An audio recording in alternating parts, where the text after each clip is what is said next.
ನಾವು ಇವತ್ತಿನ lecture series ಅಲ್ಲಿ ಯಾವ ಪಾಠವನ್ನ ಅರ್ಥ ಮಾಡ್ಕೊಳ್ಳಕ್ಕೆ ಹೋಗ್ತಾ ಇದೀವಿ ಅಂತಂದ್ರೆ ಸೆಕೆಂಡ್ PUC ಬಿಸ್ನೆಸ್ ಸ್ಟಡೀಸ್ ನ ಸೆಕೆಂಡ್ ಚಾಪ್ಟರ್ ಆದಂತಹ ಪ್ರಿನ್ಸಿಪಲ್ಸ್ ಆಫ್ ಮ್ಯಾನೇಜ್ಮೆಂಟ್ ಅನ್ನಂತಹ ಚಾಪ್ಟರ್ ಅನ್ನ ಅರ್ಥ ಮಾಡ್ಕೊಳಕ್ ಹೋಗ್ತಾ ಇದೀವಿ.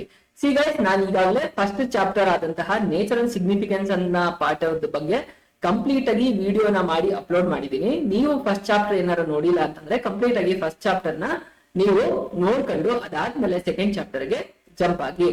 ಫಸ್ಟ್ ಚಾಪ್ಟರ್ ಅಲ್ಲಿ ನೀವು ಏನನ್ನ ಅರ್ಥ ಮಾಡ್ಕೊಂಡ್ರಿ? Nature and significance of management, ನಿರ್ವಹಣೆಯ ಸ್ವಲ್ಪ ಅದ್ರದ್ದು ಪ್ರಾಮುಖ್ಯತೆ ಏನು, ಅದ್ರದ್ದು ಸ್ವಭಾವ ಏನು ಅಂತ ಅನ್ನೋದನ್ನ ನೀವ್ ಈಗಾಗಲೇ ಫಸ್ಟ್ ಚಾಪ್ಟರ್ ಅಲ್ಲಿ ಕಲ್ತಿದ್ದೀರಾ. ಈಗ ಸೆಕೆಂಡ್ ಚಾಪ್ಟರ್ ಅಲ್ಲಿ ನೀವ್ ಏನನ್ನ ಅರ್ಥ ಮಾಡ್ಕೊಳಕ್ ಹೋಗ್ತಾ ಇದ್ದೀರಾ? ನಿರ್ವಹಣೆಯ ಪ್ರಿನ್ಸಿಪಲ್ಸ್ ಗಳಂತಂದ್ರೆ ಏನು? ತತ್ವಗಳು. ಗೈಸ್ ನೆನ್ಪಿರ್ಲಿ, ಪ್ರಿನ್ಸಿಪಾಲ್ಗೂ ಡಿಫರೆನ್ಸ್ ಇದೆ. ಪ್ರಿನ್ಸಿಪಾಲ್ ಅಂತಂದ್ರೆ ನಿಮ್ಮ ಕಾಲೇಜಿನ ಪ್ರಾಂಶುಪಾಲರಾಗಿರ್ಬೋದು, ಸ್ಕೂಲಿನ ಪ್ರಾಂಶುಪಾಲರು ಪ್ರಿನ್ಸಿಪಾಲ್. ಬಟ್ ಇಲ್ಲಿರೋದು ಪ್ರಿನ್ಸಿಪಲ್ಸ್ ಅಂತಂದ್ರೆ ಏನು? ತತ್ವಗಳು.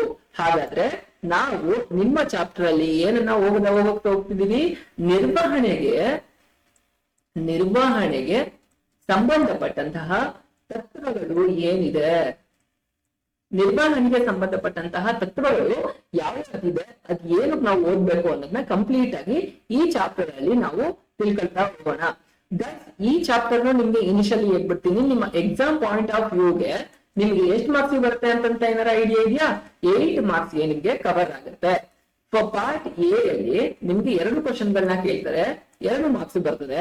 ಪಾರ್ಟ್ ಬಿ ಅಲ್ಲಿ ನಿಮ್ಗೆ 1 ಕ್ವಶನ್ ಕೇಳ್ತಾರೆ, ಅಲ್ಲಿ 2 ಮಾರ್ಕ್ಸ್ ಇರುತ್ತೆ.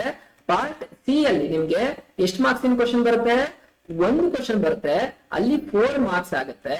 ಅದಾದ್ಮೇಲೆ ಪಾರ್ಟ್ ಡಿ ಅಲ್ಲಿ 8 ಮಾರ್ಕ್ಸ್ ಕ್ವಶನ್, ಆದ್ರೆ ಯಾವುದು ಕೇಳೋದಿಲ್ಲ. ಹಾಗಾಗಿ ನಿಮ್ಗೆ ಎಷ್ಟಾಯ್ತು ಇಲ್ಲಿ? 2 + 2 + 4 = 8 ಮಾರ್ಕ್ಸ್ಗೆ ನಿಮ್ಗೆ ಆನ್ಯುವಲ್ ಎಕ್ಸಾಮ್ಗೆ ಈ ಚಾಪ್ಟರ್ ಇಂದ ಕವರ್ ಆಗುತ್ತೆ.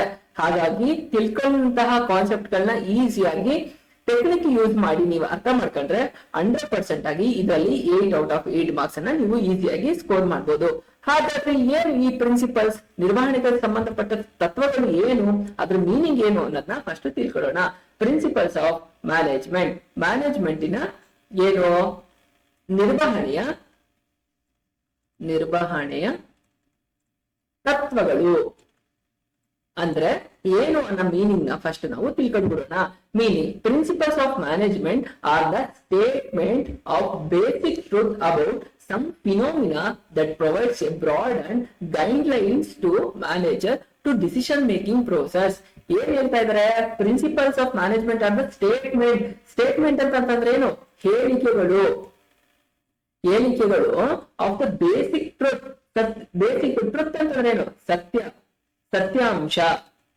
ಸತ್ಯಾಂಶ ಆಗಿದೆ.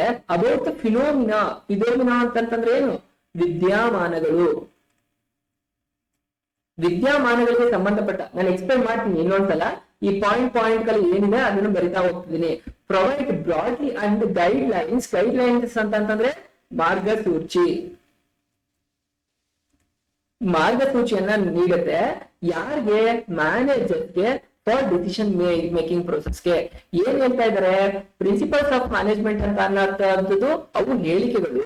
ಆ ಹೇಳಿಕೆಗಳು ಏನ್ ಮಾಡುತ್ತೆ ಅಂತಂದ್ರೆ ಮ್ಯಾನೇಜ್ಮೆಂಟ್ ಅಲ್ಲಿ ಆಗ್ಬೇಕಾದಂತಹ ಒಂದು ಇಂಡಸ್ಟ್ರಿ ಒಳಗೆ ಏನ್ ಕೆಲಸ ಆಗ್ಬೇಕಲ್ಲ, ಆ ವಿದ್ಯಮಾನಗಳು ಏನ್ ನಡೀತಾ ಇರುತ್ತಲ್ಲ ಅದನ್ನ ತುಂಬಾ ಚೆನ್ನಾಗಿ ನಡೆಸ್ಕೊಂಡು ಆಗತ್ತರ ಗೈಡ್ಲೈನ್ಸ್ ಅನ್ನ, ಮಾರ್ಗಸೂಚಿಗಳನ್ನ ಮ್ಯಾನೇಜರ್ಗೆ ತಿಳಿಸ್ಕೊಟ್ಟು ಅವನು ಮ್ಯಾನೇಜರ್ ತಗೊಳ್ತಕ್ಕಂತಹ ಡಿಸಿಷನ್ ಕೆಲಸದ ಮೇಲೆ ತುಂಬಾ ಈಸಿಯಾಗಿ ವರ್ಕ್ ಮಾಡೋಂತಹದ್ದೇ ಪ್ರಿನ್ಸಿಪಲ್ಸ್ ಆಫ್ ಮ್ಯಾನೇಜ್ಮೆಂಟ್ ಅಂತ ಕರೀತಾರೆ. ಇನ್ನು ಸಿಂಪಲ್ ಆಗಿ ಹೇಳ್ತೀನಿ ನೋಡಿ ಇಲ್ಲಿ. Principles management are the statement of basic truth of some phenomena. Principles of management ಅಂತ ಅನ್ನೋ ಹೇಳಿಕೆಗಳು ವಿದ್ಯಮಾನಗಳ ಮೇಲೆ, ಬಿಸ್ನೆಸ್ ಅಲ್ಲಿ ಇರ್ತಕ್ಕಂತಹ ಕೆಲವು ವಿದ್ಯಮಾನಗಳ ಮೇಲೆ ಡಿಪೆಂಡ್ ಆಗಿದೆ. ಅವು ಏನ್ ಕೊಡ್ತವೆ ಅಂತಂದ್ರೆ ಬ್ರಾಡ್ ಐಡಿಯಾ, ಏನು ಮಾರ್ಗಸೂಚಿಗಳನ್ನ ಮ್ಯಾನೇಜರ್ಗೆ ಕೊಡುತ್ತೆ. ಆ ಮಾರ್ಗಸೂಚಿಗಳಿಂದ ಒಬ್ಬ ಮ್ಯಾನೇಜರು ಒಂದು ಡಿಸಿಷನ್ ತಗೊಂಡು ಅದರಿಂದ ಕೆಲಸವನ್ನ ಬೇರೆಯವ್ರ ಕೈಯಿಂದ ಮಾಡಿಸ್ಲಿಕ್ಕೆ ಅನುಕೂಲ ಆಗ್ತದೆ. ಅದನ್ನ ಪ್ರಿನ್ಸಿಪಲ್ಸ್ ಆಫ್ ಮ್ಯಾನೇಜ್ಮೆಂಟ್ ಅಂತ ಅಂದ್ಬಿಟ್ಟು ಮೀನಿಂಗ್ ಹೇಳುತ್ತೆ ಅಂತ ಹೇಳ್ತಾ ಇದ್ದಾರೆ. ಹಾಗಾದ್ರೆ ಇದ್ರ ನೇಚರ್ ಅಥವಾ characteristics of principles of management, ನಿರ್ವಹಣೆಯ ತತ್ವಗಳ ಏನು ನೇಚರ್ಗಳು ಏನು, ಅದ್ರ ಕ್ಯಾರೆಕ್ಟರಿಸ್ಟಿಕ್ಸ್ ಏನು, ಗುಣಲಕ್ಷಣಗಳು ಏನು ಅನ್ನೋದನ್ನ ತಿಳ್ಕೊಳ್ಳೋಣ. ಏನು ಗುಣ ಲಕ್ಷಣಗಳು ಏನು ಅಂತ ನಿಮ್ಗೆ ಮೀನಿಂಗ್ ಅರ್ಥ ಆಯ್ತು ಅಂತ ಅನ್ಕೊಳ್ತೀನಿ. ಏನಂತ ಅಂತಂದ್ರೆ ಪ್ರಿನ್ಸಿಪಲ್ಸ್ ಆಫ್ ಮ್ಯಾನೇಜ್ಮೆಂಟ್ ಅಂತ ಅನ್ನೋದು ಹೇಳಿಕೆಗಳು ನಡೀತಕ್ಕಂತಹ ಸುತ್ತ ಏನು ವಿದ್ಯಮಾನಗಳು ಆಕ್ಟಿವಿಟೀಸ್ ಗಳು ನಡೀತಾ ಇರುತ್ತೆ, ಅಲ್ಲಿ ಬೇಕಾದಂತಹ ಡಿಸಿಷನ್ ಮೇಕಿಂಗಿಗೆ ಒಬ್ಬ ಮ್ಯಾನೇಜರ್ಗೆ ತಗೊಳ್ಬಹುದಾದಂತಹ ಡಿಸಿಷನ್ ಏನು ಮಾರ್ಗಸೂಚಿ, ಅವನು ನೆಕ್ಸ್ಟ್ ಆಕ್ಷನ್ ನ ತಗೊಳ್ಬೇಕಲ್ಲ, ಅದಕ್ಕೆ ಬೇಕಾದಂತಹ ಗೈಡ್ ಲೈನ್ಸ್ ನ ಕೊಡ್ತಕ್ಕಂತಹದ್ದೇ ಪ್ರಿನ್ಸಿಪಲ್ಸ್ ಆಫ್ ಮ್ಯಾನೇಜ್ಮೆಂಟ್ ಅಂತ ಹೇಳ್ತಾ ಇದ್ದಾರೆ. ಹಾಗಾದ್ರೆ ಅದ್ರ ಗುಣಲಕ್ಷಣಗಳನ್ನ ಏನೇನು ಅಂತ ನೋಡ್ತಾ ಹೋಗೋಣ. First universal applicability. ಏನು ಯೂನಿವರ್ಸಲ್ ಅಪ್ಲಿಕಬಿಲಿಟಿ ಇದೆ ಅಂತಂದ್ರೆ ವಿಶ್ವದಲ್ಲಿ ಬೇರೆ ದೇಶ ಎಲ್ಲೇ ಮಾಡಿ, ಅದು ಚಿಕ್ಕ ಬಿಸ್ನೆಸ್ ಆಗ್ಲಿ, ದೊಡ್ಡ ಬಿಸ್ನೆಸ್ ಆಗ್ಲಿ, ಪ್ರೈವೇಟ್ ಆಗ್ಲಿ, ಗವರ್ನಮೆಂಟ್ ಆಗ್ಲಿ, ಯಾವುದೇ ಆಗ್ಲಿ, ಅದು ವಿಶ್ವವ್ಯಾಪಕವಾಗಿದೆ. ಎಲ್ಲಾ ತರದ್ದು ವಿಶ್ವವ್ಯಾಪಕವಾಗಿದೆ. ಎಲ್ಲಾ ತರದ್ದು ಬಿಸ್ನೆಸ್ಗೂ ಅದು ಅಪ್ಲಿಕಬಲ್ ಆಗ್ತದೆ. ಅದು ಏನು ಪ್ರಿನ್ಸಿಪಲ್ಸ್ ಮ್ಯಾನೇಜ್ಮೆಂಟ್ ನ ಕ್ಯಾರೆಕ್ಟರಿಸ್ಟಿಕ್ಸ್ ಆಗಿದೆ ಅಂತ ಹೇಳ್ತಾ ಇದ್ದಾರೆ. General guide lines. ಏನು ಜನರಲ್ ಗೈಡ್ ಲೈನ್ಸ್ ಅಂತಂದ್ರೆ ಮಾರ್ಗಸೂಚಿಗಳಾಗಿವೆ. ಏನು ಮಾರ್ಗಸೂಚಿಗಳು ಅಂತಂತಂದ್ರೆ ಯಾವ ಕೆಲಸವನ್ನ ಹೇಗೆ ಎಲ್ಲಿ ಯಾವ ಟೈಮಲ್ಲಿ ಮಾಡಿದ್ರೆ ಅದು ತುಂಬಾ ಚೆನ್ನಾಗಿ ಪ್ರೊಡಕ್ಷನ್ ಬರುತ್ತೆ ಅಂತ ಅಂದ್ಬಿಟ್ಟು ಅದು ಗೈಡ್ ಲೈನ್ಸ್ ನ ಕೊಡುತ್ತೆ, ಮಾರ್ಗಸೂಚಿಗಳನ್ನ ಕೊಡುತ್ತೆ. ಅದು ಪ್ರಿನ್ಸಿಪಲ್ಸ್ ಆಫ್ ಮ್ಯಾನೇಜ್ಮೆಂಟ್ ನ ಕ್ಯಾರೆಕ್ಟರಿಸ್ಟಿಕ್ಸ್ ಆಗಿದೆ. Formed by practice and experimentation. ಏನು ಪ್ರಾಕ್ಟೀಸ್ ಅಂತಂತಂದ್ರೆ ಪ್ರಾಕ್ಟೀಸ್ ಅಂತಂತಂದ್ರೆ ಅನುಭವದಿಂದ ಬಂದಿರತಕ್ಕಂತಹದ್ದು. ಹಾಗೆ ಎಕ್ಸ್ಪೆರಿಮೆಂಟೇಶನ್ ಅಂತಂತಂದ್ರೆ ಪ್ರಯೋಗಗಳ ಮೂಲಕ ಎಕ್ಸ್ಪೆರಿಮೆಂಟ್ ಮಾಡಿ ಮಾಡಿ ಮಾಡಿ ಪ್ರಿನ್ಸಿಪಲ್ಸ್ ಆಫ್ ಮ್ಯಾನೇಜ್ಮೆಂಟ್ ನ ಯಾವ ತರ ಒಂದು ಆರ್ಗನೈಸೇಷನ್ ಅಲ್ಲಿ ರೂಢಿಸ್ಕೊಳ್ಳೋದ್ರಿಂದ ಒಂದು ಸ್ಮೂತ್ ಆಗಿ ಪ್ರೊಡಕ್ಷನ್ ನಡೆಯುತ್ತೆ. ಅದು ಫಾರ್ಮಡ್ ಬೈ ಪ್ರಾಕ್ಟೀಸ್. ಅದು ಯಾವ ತರ ಡೆವಲಪ್ ಆಗುತ್ತೆ, ಪ್ರಾಕ್ಟೀಸ್ ಇಂದ ಮತ್ತೆ ಎಕ್ಸ್ಪೆರಿಮೆಂಟ್ ಗಳನ್ನ ಮಾಡ್ತಾ ಅದು ಅನುಭವಗಳು ಸಿಗ್ತಾ ಹೋಗುತ್ತೆ ಅಂತ ಹೇಳ್ತಾ ಇದ್ದಾರೆ. ಫ್ಲೆಕ್ಸಿಬಲ್. ಏನು ಫ್ಲೆಕ್ಸಿಬಲ್ ಅಂತ ಅನ್ನೋದು ಹೊಂದಿಕೊಳ್ಳುವಿಕೆ. ಏನು ಆ ಟೈಮಿಗೆ ಬೇಕಾದಂತಹ, ಈಗ ಯಾವುದೋ ಬೇರೆ ಬೇರೆ ಟೈಮಲ್ಲಿ ಬೇರೆ ಬೇರೆ ರೀತಿಯಾದಂತಹ ಚಾಲೆಂಜಸ್ ಕಾನ್ಫ್ಲಿಕ್ಟ್ ಗಳು ಬರ್ತಾ ಹೋಗುತ್ತೆ. ಅಂತ ಟೈಮಲ್ಲೂ ಅದು ಪ್ರಿನ್ಸಿಪಲ್ಸ್ ಆಫ್ ಮ್ಯಾನೇಜ್ಮೆಂಟ್ ಯಾವ ಟೈಮಲ್ಲಿ ಯಾವ ತರ ಹೊಂದಾಣಿಸ್ಕೊಂಡು ಎಲ್ಲವನ್ನ ಇಡೀ ಕಂಪ್ಲೀಟ್ ಆರ್ಗನೈಸೇಷನ್ ನ ಸ್ಮೂತ್ ಆಗಿ ರನ್ ಮಾಡಿಸ್ಕೊಳ್ಬೇಕು ಅನ್ನೋದನ್ನ ಅದು ಪ್ರಿನ್ಸಿಪಲ್ ಯಾವ ತರ ಎಲ್ಲಾ ಎಂಪ್ಲಾಯೀಸ್ ಗಳನ್ನ ಹೊಂದಾಣಿಸಿಕೊಂಡು ಒಂದು ಬಿಸ್ನೆಸ್ ನ ಮೂವ್ ಮಾಡ್ಬೇಕು ಅಂತ ಅನ್ನೋದೇ ಪ್ರಿನ್ಸಿಪಲ್ಸ್ ಆಫ್ ಮ್ಯಾನೇಜ್ಮೆಂಟ್ ನ ಮತ್ತೊಂದು ಕ್ಯಾರೆಕ್ಟರಿಸ್ಟಿಕ್ಸ್ ಆಗಿದೆ ಅಂತ ಹೇಳ್ತಿದ್ರೆ. Mainly behavioural. ಇದು ವರ್ತನೆಗೆ ಸಂಬಂಧಪಟ್ಟಿದೆ ಅಂತ ಹೇಳ್ತಾ ಇದ್ದಾರೆ. ಅಂತಂದ್ರೆ ಈಗ ಪ್ರತಿಯೊಬ್ಬ ಎಂಪ್ಲಾಯಿಗಳು ಅಥವಾ ಮ್ಯಾನೇಜರ್ ಇರ್ಲಿ, ಟಾಪ್ ಲೆವೆಲ್ ಇರಲಿ, ಮಿಡಲ್ ಇರಲಿ, ಲೋವರ್ ಲೆವೆಲ್ ಇರಲಿ, ಪ್ರತಿಯೊಬ್ಬರು ಬೇರೆ ಬೇರೆ ರೀತಿಯಾದಂತಹ ಕ್ಯಾರೆಕ್ಟರಿಸ್ಟಿಕ್ಸ್ ಇರುತ್ತೆ. ಏನಕ್ಕೆ ಅಂತಂದ್ರೆ ಪ್ರತಿಯೊಬ್ಬರು ಬೆಳೆದಿರ್ತಕ್ಕಂತಹ ಬ್ಯಾಕ್ ಗ್ರೌಂಡ್ ಗಳು ಬೇರೆ ಇರುತ್ತೆ, ಹೌದಲ್ವಾ? ಹಾಗಾಗಿ ಈ ಪ್ರಿನ್ಸಿಪಲ್ಸ್ ಆಫ್ ಮ್ಯಾನೇಜ್ಮೆಂಟ್ ಅಂತ ಅನ್ನೋದು ಬಿಹೇವಿಯರ್ಗೆ ಸಂಬಂಧಪಟ್ಟಂತಹ ಒಂದು ಕ್ಯಾರೆಕ್ಟರ್ ಆಗಿದೆ ಅಂತ ಹೇಳ್ತಾ ಇದ್ರೆ. Cause and effect relationship. ಏನು ಕಾಸ್ ಅಂಡ್ ಎಫೆಕ್ಟ್ ರಿಲೇಶನ್ಶಿಪ್ ಅಂತಂದ್ರೆ ಹೊಸಾದ್ ಏನಾದ್ರು ಈಗ ಒಂದು ಇಂಡಸ್ಟ್ರಿ ಒಳಗೆ ಏನ್ ಮಾಡ್ತಾರೆ ಅಂತಂದ್ರೆ ಯಾವ್ದೋ ಒಂದು ಇಂಪ್ಲಿಮೆಂಟ್ ಮಾಡ್ತಾರೆ, ಒಂದು ಪಾಲಿಸಿನ ಇಂಪ್ಲಿಮೆಂಟ್ ಮಾಡ್ತಾರೆ. ಆ ಪಾಲಿಸಿನ ಇಂಪ್ಲಿಮೆಂಟ್ ಮಾಡಿದಾಗ ಅದು ಎಷ್ಟೋ ಸಲ ವರ್ಕೌಟ್ ಆಗ್ಬಿಡ್ಬೋದು, ವರ್ಕೌಟ್ ಆಗಿ ಪ್ರೊಡಕ್ಷನ್ ತುಂಬಾ ಚೆನ್ನಾಗಿ ಇಂಪ್ರೂವ್ಮೆಂಟ್ ಆಗ್ಬಿಡ್ಬೋದು, ಎಷ್ಟೋ ಸಲ ಆ ಪ್ಲಾನ್ ಫ್ಲಾಪ್ ಆಗ್ಬಿಡ್ಬೋದು. ಆ ತರ ಇದು ಏನಂತಂದ್ರೆ ಒಂದು ಕಾಸ್ ಮತ್ತೆ ಎಫೆಕ್ಟ್ ಗೆ ಒಂದು ಏನೋ ಒಂದು ಇಂಪ್ಲಿಮೆಂಟ್ ಮಾಡಿ ಅದರಿಂದ ಒಂದು ಪಾಠವನ್ನ ಕಲ್ತ್ಕೊಂಡಿರ್ತಾರೆ, ಕರೆಕ್ಟಾ? ಅದಕ್ಕೆ ಸಂಬಂಧಪಟ್ಟಂತಾಗಿದೆ. ಇದು ಒಂದು ಮ್ಯಾನೇಜ್ಮೆಂಟಿನ ಪ್ರಿನ್ಸಿಪಲ್ಸ್ ಆಫ್ ಮ್ಯಾನೇಜ್ಮೆಂಟಿನ ಕ್ಯಾರೆಕ್ಟರಿಸ್ಟಿಕ್ಸ್ ಆಗಿದೆ, ಗುಣಲಕ್ಷಣವಾಗಿದೆ. ಕಂಟಿಂಜೆಂಟ್. ಏನು ಕಂಟಿಂಜೆಂಟ್ ಅಂತಂದ್ರೆ ಅನಿಶ್ಚಿತತೆ. ಏನು ಮುಂದ್ಗಡೆ ನಮ್ಗೆ ಮುಂದೆ ಏನಾಗುತ್ತೆ ಅನ್ನೋದು ನಮ್ಗೆ ಐಡಿಯಾ ಇರೋದಿಲ್ಲ ಅಲ್ಲ, ಮುಂದೆ ಆಗ್ತಕ್ಕಂತಹ ಅನಿಶ್ಚಿತತೆಗಳನ್ನ ಪ್ರಿಡಿಕ್ಟ್ ಮಾಡಿ ಇವತ್ತಿಂದಲೇ ಅಂತಂದ್ರೆ ಮುಂದೆ ಈಗ ಏನೋ ಏನಾಗುತ್ತೋ ನಮ್ಗಂತೂ ಐಡಿಯಾ ಇರೋದಿಲ್ಲ. ಈಗ ಸಪೋಸ್ ಲಾಸ್ ಆಗುತ್ತೆ ಅಂತ ಏನಾದ್ರೂ ಮುಂದೆ ನಾವ್ ಹೇಳಕ್ಕಾಗಲ್ಲ ಬಿಸ್ನೆಸ್ ಯಾವ ತರ ರನ್ ಆಗ್ತಿರುತ್ತೆ ಏನು ಅಂತ ಅಂದ್ಬಿಟ್ಟು. ಸೊ ಅವಾಗ ಏನಂತಂದ್ರೆ ಪ್ರಾಫಿಟ್ ಅಲ್ಲಿ ಪ್ರತಿ ವರ್ಷದ ಪ್ರಾಫಿಟ್ ಅಲ್ಲಿ ಒಂದಷ್ಟು ಭಾಗವನ್ನ ಎತ್ತಿರ್ತಾ ಬಂದ್ರೆ ಮುಂದೆ ಏನಾದ್ರೂ ಎಮರ್ಜೆನ್ಸಿ ಬಂತು ಅಂತಂದ್ರೆ ಲಾಸ್ ಆಯ್ತು ಅನ್ನೋ ಅನಿಶ್ಚಿತತೆ ಇರ್ತಕ್ಕಂತಹ ಟೈಮಲ್ಲಿ ಅಲ್ಲಿ ಏನು ಅಕ್ಯುಮುಲೇಟ್ ಆಗಿರುತ್ತಲ್ಲ ಒಂದಷ್ಟು ರಿಸರ್ವ್ಸ್ ಆ ಟೈಮಲ್ಲಿ ಯೂಸ್ ಮಾಡಬಹುದಾಗಿದೆ. ಇಫ್ ಸಪೋಸ್ ಎಕ್ಸಾಂಪಲ್ ಹೇಳ್ತೀನಿ ನೋಡಿ, ಇಲ್ಲಿ ಕೋವಿಡ್ ಟೈಮಲ್ಲಿ ಎಲ್ಲಾ ಬಿಸ್ನೆಸ್ ಗಳು ಏನಾಗಿತ್ತು ಕ್ಲೋಸ್ ಮಾಡ್ಬೇಕಾದಂತಹ ಸಿಚುವೇಶನ್ ಬಂತು ಎಲ್ಲಾ ಕಂಪನಿಗಳು. ಆದ್ರೆ ಅವರಲ್ಲಿ ಪ್ರೀವಿಯಸ್ ಬಹಳಷ್ಟು ರಿಸರ್ವ್ಸ್ ಗಳನ್ನ ಇಟ್ಕೊಳ್ತಾ ಬಂದಿದ್ರು. ಏನಕ್ಕೆ ಅಂತಂದ್ರೆ ಎಮರ್ಜೆನ್ಸಿ ಟೈಮ್ ಅಲ್ಲಿ ಅದು ಯೂಸ್ ಆಗ್ಲಿ ಅಂತ ಅಂದ್ಬಿಟ್ಟು. ಯಾವಾಗ ಕೋವಿಡ್ ಅಲ್ಲಿ ಯಾವ ವರ್ಕ್ ಮಾಡದೇ ಇರೋಂಗೆ ನಿಂತೋಯ್ತಲ್ಲ, ಆ ಟೈಮ್ ಅಲ್ಲಿ ಎಂಪ್ಲಾಯೀಸ್ ಗಳಿಗೆ ಆ ಅಮೌಂಟ್ ಇಂದ ಅವ್ರಿಗೆ ಫಂಡ್ಸ್ ಗಳನ್ನ ಕೊಡಕ್ಕೆ ಸ್ಟಾರ್ಟ್ ಆಯ್ತು. ಅವ್ರಿಗೆ ಸ್ಯಾಲ್ರಿ ಕೊಡ್ಬೇಕಲ್ವಾ, ಅವ್ರದ್ದು ಜೀವನ ನಡೆಸ್ಬೇಕಲ್ವಾ. ಸೊ ಹಾಗಾಗಿ ಅನಿಶ್ಚಿತತೆಗೆ ಸಂಬಂಧಪಟ್ಟಿದ್ದು ಇದು ಕ್ಯಾರೆಕ್ಟರ್ ಆಗಿದೆ ಪ್ರಿನ್ಸಿಪಲ್ ಆಫ್ ಮ್ಯಾನೇಜ್ಮೆಂಟ್ ಅಂತ ಅನ್ನೋದು ಅಂತ ಹೇಳ್ತಾ ಇದ್ರೆ. ಸೊ ದಟ್ ನಿಮ್ಗೆ ಏನಾದ್ರು ಅವರು ಎಕ್ಸ್ಪ್ಲೈನ್ ದ ಕ್ಯಾರೆಕ್ಟರಿಸ್ಟಿಕ್ಸ್ ಅಥವಾ ನೇಚರ್ ಅಂದ್ರು ಅಂದ್ರೆ ಕ್ಯಾರೆಕ್ಟರಿಸ್ಟಿಕ್ಸ್ ಅಂತಂದ್ರೆ ಒಂದೇ. ನೀವು ನೇಚರ್ ಅಂತ ಕೊಟ್ಬಿಟ್ರು ಏನಪ್ಪಾ ಆನ್ಸರ್ ಬರೆಯೋದು ಅಂತ ಕನ್ಫ್ಯೂಸ್ ಮಾಡ್ಕೊಳ್ಳೋಂತಹ ಚಾನ್ಸಸ್ ಗಳನ್ನ ಮಾಡ್ಕೊಳ್ಳೋಂಥದ್ದು ಬೇಡ. ಓಕೆನಾ? ಹಾಗೇನೆ ಕ್ಯಾರೆಕ್ಟರಿಸ್ಟಿಕ್ಸ್ ಅಂತಂದ್ರೆ ಒಂದೇ. ಎರಡೂ ಕೊಟ್ರೆ ಈ ಪಾಯಿಂಟ್ಸ್ ಗಳನ್ನ ಬರ್ದು 7 ಪಾಯಿಂಟ್ಸ್ ಗಳನ್ನ ಬರ್ದು ಎಕ್ಸ್ಪ್ಲೈನ್ ಮಾಡಿದ್ರೆ ಸಾಕಾಗಿರುತ್ತೆ. ನೀವು 4 ಮಾರ್ಕ್ಸ್ ಏನಾರ ಕೊಟ್ರು ಅಂತಂದ್ರೆ ಪ್ರಿನ್ಸಿಪಲ್ಸ್ ಆಫ್ ಮ್ಯಾನೇಜ್ಮೆಂಟ್ ಅಂತಂದ್ರೆ ಏನು ಅಂತ ಫಸ್ಟ್ ಬರೀಬೇಕು. ಬರ್ದಾದ್ಮೇಲೆ ಪಾಯಿಂಟ್ ಗಳು ಬರ್ದು 1-2 ಪಾಯಿಂಟ್ ಎಕ್ಸ್ಪ್ಲೈನ್ ಮಾಡಿದ್ರೆ ಸಾಕಾಗಿರುತ್ತೆ. ಹಾಗಾದ್ರೆ significance of principles of management. Significance of principles of management ಅಂತಂದ್ರೆ ಸಿಗ್ನಿಫಿಕೆನ್ಸ್ ಅಂತಂದ್ರೆ ಏನು? ಮಹತ್ವ. ಮ್ಯಾನೇಜ್ಮೆಂಟ್ ನಿರ್ವಹಣೆಗೆ ಸಂಬಂಧಪಟ್ಟಂತಹ ಪ್ರಿನ್ಸಿಪಲ್ ಅಂತ ಹೇಳಿದ್ರೆ ತತ್ವಗಳು, ನಿರ್ವಹಣೆಗೆ ಸಂಬಂಧಪಟ್ಟ ತತ್ವಗಳ ಮಹತ್ವ ಏನು ಅನ್ನೋದನ್ನ ನಾವು ಈಗ ತಿಳ್ಕೊಳ್ಳೋಣ. Providing manager with useful insight to reality. ಏನ್ ಹೇಳ್ತಾ ಇದ್ರೆ, ಒಬ್ಬ ಮ್ಯಾನೇಜರ್ಗೆ ಬೇಕಾದಂತಹ ಇನ್ಪುಟ್ಸ್ ನಾವು ಕೊಡುತ್ತೆ. ಆ ಇನ್ಪುಟ್ಸ್ ಇಂದ ಏನ್ ಯೂಸ್ ಆಗುತ್ತೆ, ಅವರು ಮ್ಯಾನೇಜರ್ ಒಂದು ಡಿಸಿಷನ್ ನ ತಗೊಂಡು ಸ್ಮೂತ್ ಆಗಿ ವರ್ಕ್ ಆಗಂಗೆ, ಎಲ್ಲಾ ಕೆಲಸನೂ ಯಾವುದೇ ರೀತಿಯಾದಂತಹ ಸ್ಟ್ರಕ್ ಆಗದಂಗೆ ತುಂಬಾ ಚೆನ್ನಾಗಿ ಎಫೆಕ್ಟಿವ್ ಆಗಿ ನಡ್ಕೊಂಡು ಅದು ರಿಯಾಲಿಟಿಗೆ ತಕ್ಕಂಗೆ, ರಿಯಾಲಿಟಿಗೆ ಸುಮ್ನೆ ಈಗ ಇಮ್ಯಾಜಿನರಿ ಫಿಗರ್ಸ್ ನ ತಗೊಳ ಅಂತದ್ದು ಬೇರೆ, ಬಟ್ ರಿಯಾಲಿಟಿಗೆ ತಕ್ಕಂತಹ ಡಿಸಿಷನ್ ನ ತಗೊಂಡಾಗ ಏನ್ ಅನುಕೂಲ ಆಗುತ್ತೆ, ಅವರು ಸ್ಮೂತ್ ಆಗಿ ಬಿಸ್ನೆಸ್ ನ ಫ್ಲೋ ಮಾಡಬಹುದಾಗಿದೆ. ಒಂದು ಫ್ಯಾಕ್ಟರಿನೇ ಆಗಿರ್ಲಿ ಮತ್ತೊಂದೇ ಆಗ್ಲಿ ಸ್ಮೂತ್ ಆಗಿ ರನ್ ಮಾಡಬಹುದಾಗಿದೆ.